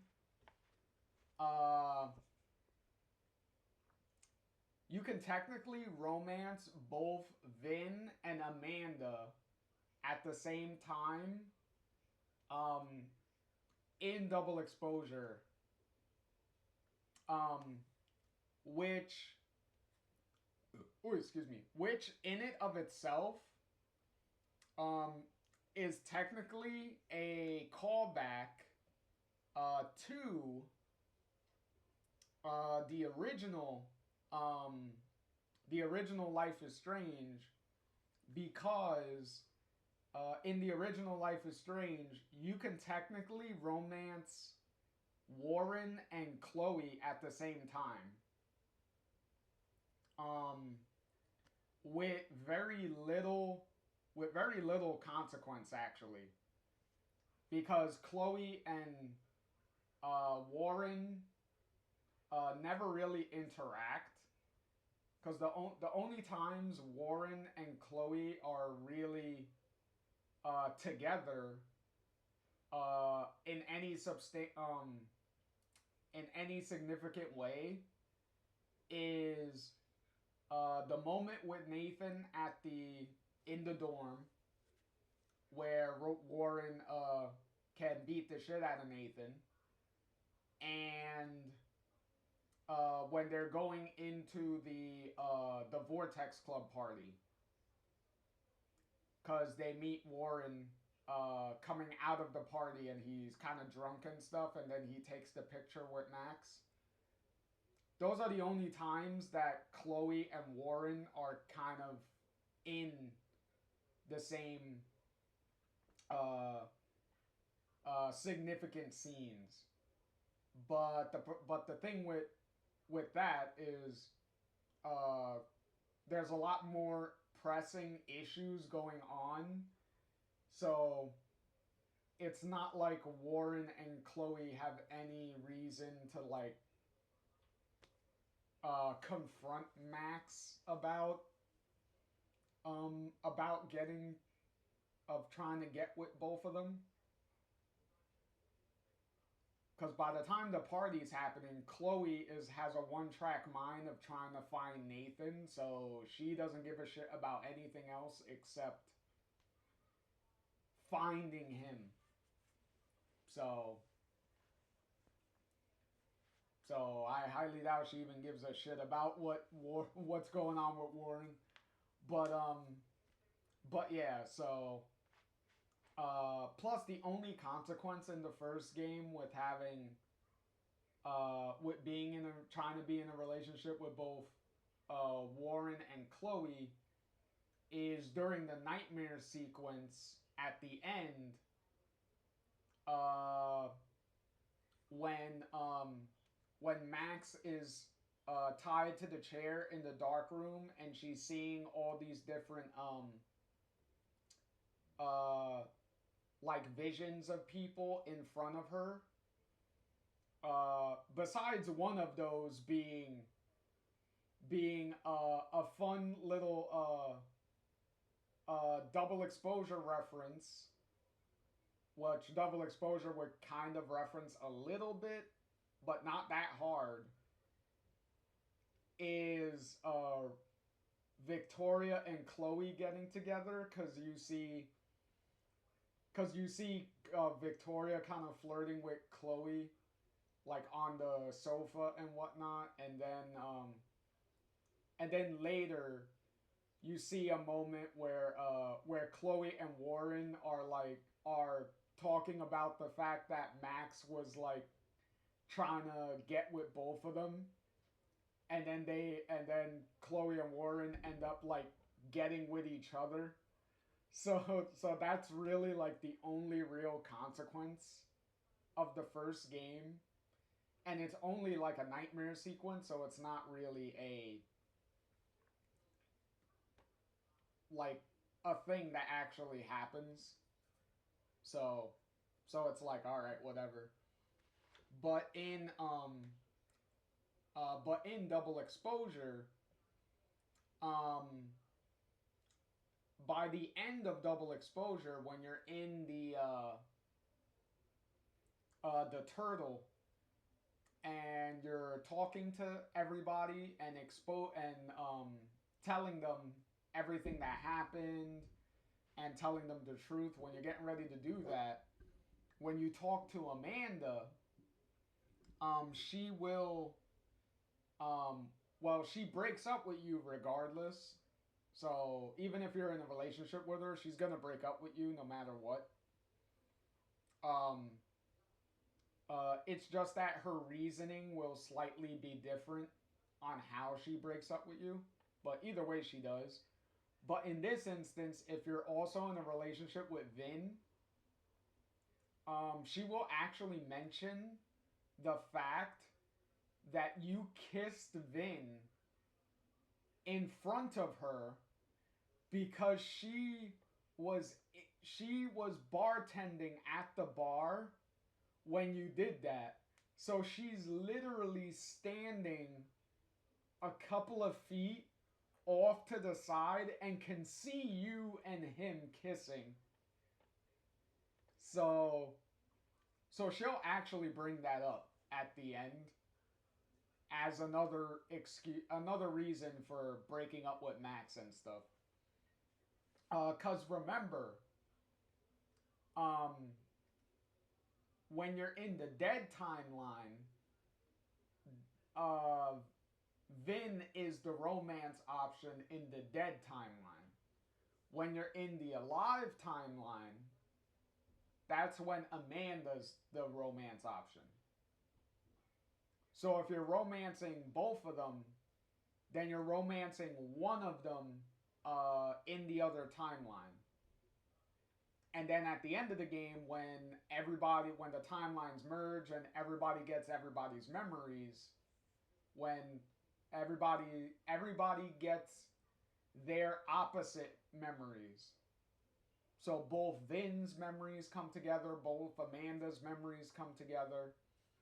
And that's how Amanda like calls you out on the thing. Plus it's also messed up because in the dead timeline, Amanda puts her potential relationship with Max on hold because of the fact that Safi's dead. So Max getting with Vin is really fucked up on her part because it's like, okay, you can't get with Amanda, so you're just gonna jump on this guy who's trying to jump on you, and then you're going to solidify that relationship by doing it in front of what was almost your ex-girlfriend. Really fucked up scenarios that you could make Max. Like, you could make Max pretty unlikable and pretty fucked up in Double Exposure, by the way.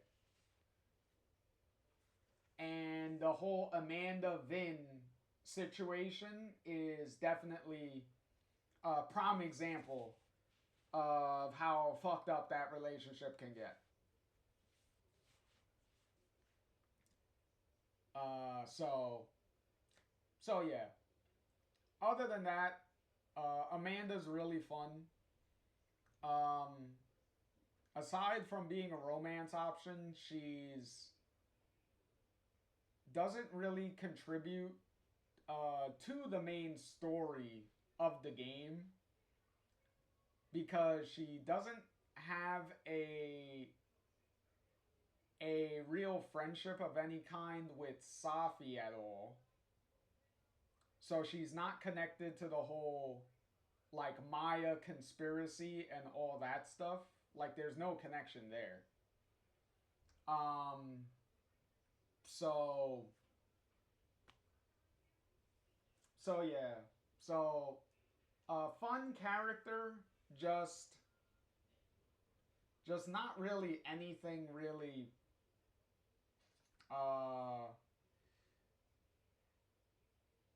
she's kind of just there. Like she's fun, she's nice, but unfortunately she doesn't serve any real narrative purpose in the main plot of the game, which is really disappointing.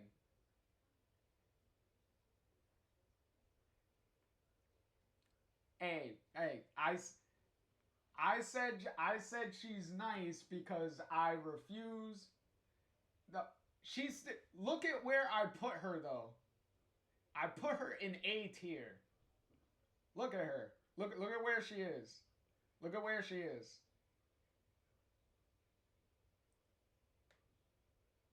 Look at her. She's right here. She's pretty much above. Yeah, what I'm saying is that they didn't give her enough of a purpose in the game. Like the as I said, the disappointing thing about Amanda is she is very disconnected from the main plot of the game. Which is the problem with her, is that she's not connected. Maybe if they gave her like something, if they gave her something in the main plot to, for her to do, then that would have been something. Like maybe if she was connected to the conspiracy, or maybe if they did, well, then you would get the comparisons to Double Exposure, but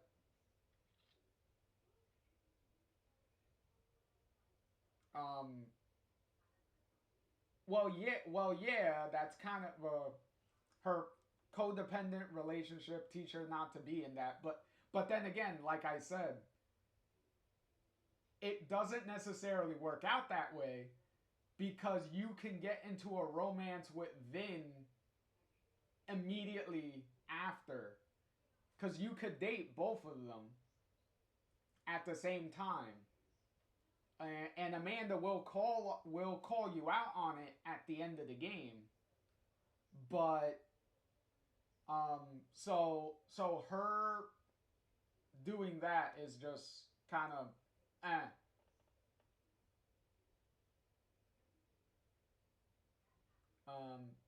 oh no, Amanda herself is really good for like what was it, for the relationship thing. Like I applaud her for knowing her for Amanda to know her faults and being like showing restraint and stuff, cuz I applauded her at the very beginning when Max was asking about like her number and stuff.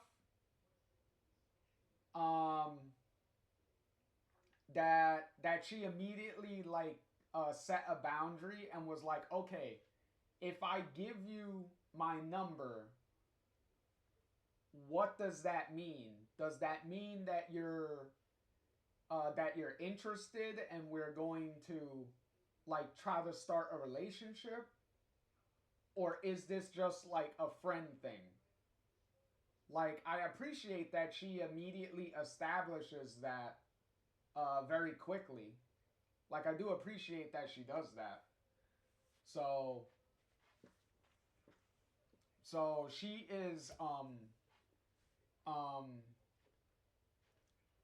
so she definitely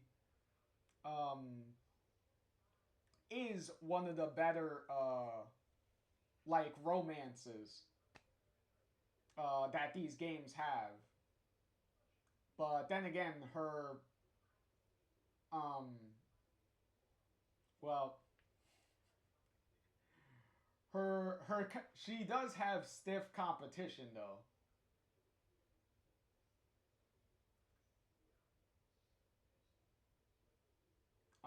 No, that's you took it exactly how it was meant to be, because it's very clear. Because Amanda is very clear about that, about not rushing into it.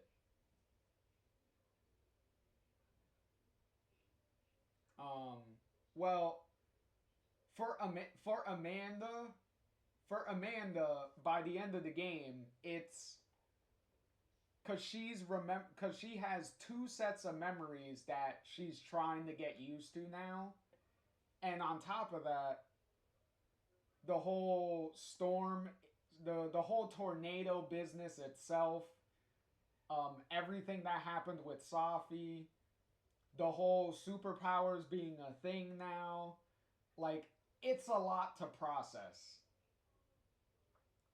So even if she does like genuinely like really loves Max,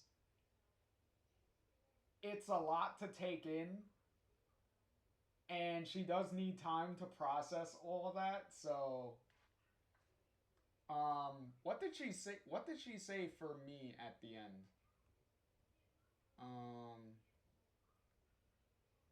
Cause I don't think I got into, cause I didn't get into a relationship with her at the end.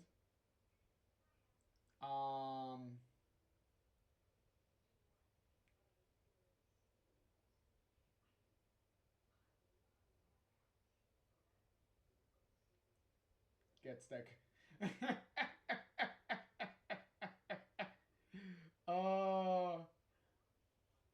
Yeah, she does. All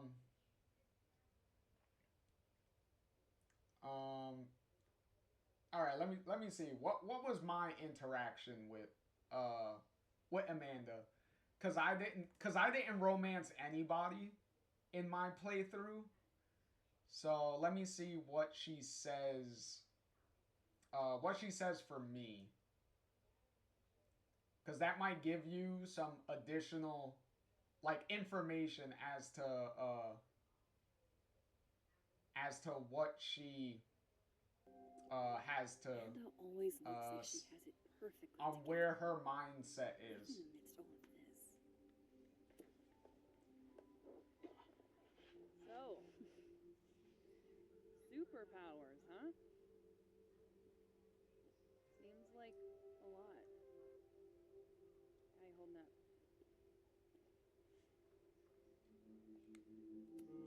Fine. Having everything out in the open is weirdly freeing. No offense, but I'm kind of feeling like I dodged a bullet. Yeah, I'm not sure I'd want to date me either. Oh, now I feel bad. Honestly, Max, I still think you're pretty great. It's just, I don't know how I would have handled all this if I was tangled up any more than I already am. Got it. No offense taken. See, in this Well, there conversation, you go.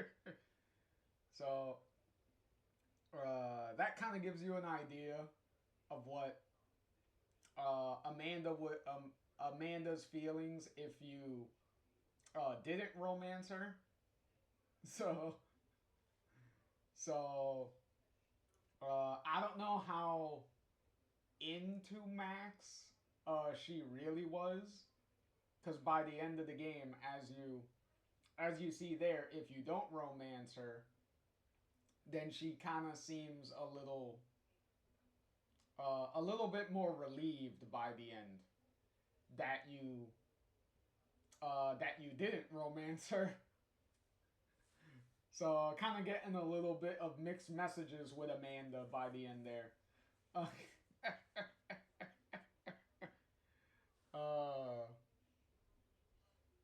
Ooh, excuse me. But yeah. But yeah. So what do you all what do you think?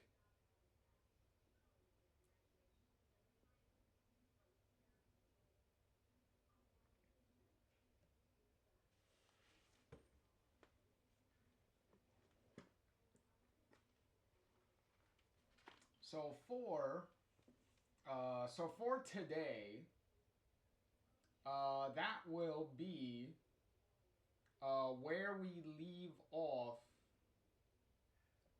This will be where we leave off for today. So as for right now, who do we got left? We got a lot of heavy hitters left. We got Alex, we got Rachel, we got Chloe, we got Daniel, we got Dex, we got Dwight, we got Jefferson, we got Lucas, we got Original Max, we got Double Exposure Max, and then we got Comic Book Max, Moses, Nathan, Pixie, Comics Rachel, Safi, Sean, True Colors Steph,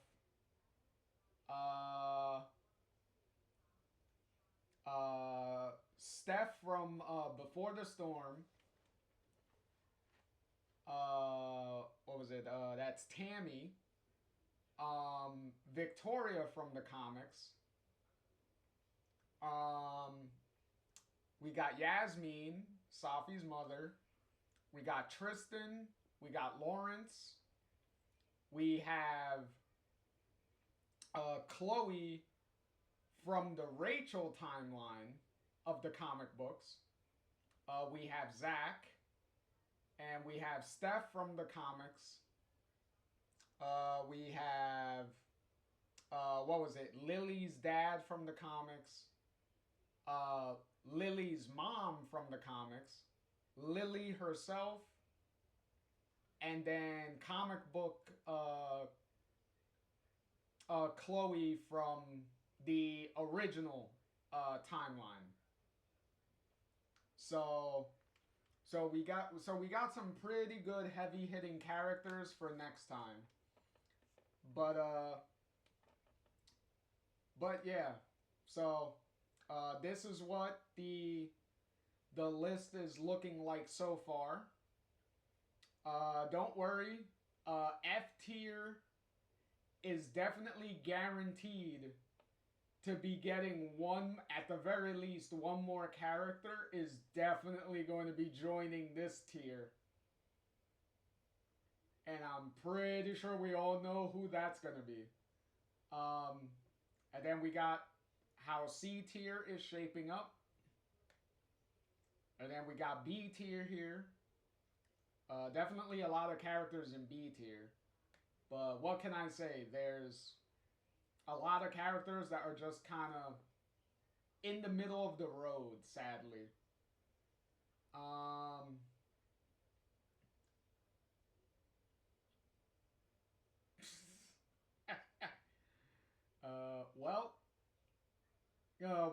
We'll definitely tune in to figure that out. And then we got A tier. A tier is getting some good company. There's a lot of really good people jumping up into A tier here. And then we still got just Kate and Hot Dog Man chilling up here in S tier. So hopefully in the next episode we should be, I would hope at the very least in the next episode we should be able to get Kate some company. Because she's been stuck up here for like the longest without any real company to speak of. And I think she might be getting tired of drawing Hot Dog Man children books at this point. So next time we're definitely going to need to be getting her some company. So hopefully with that we will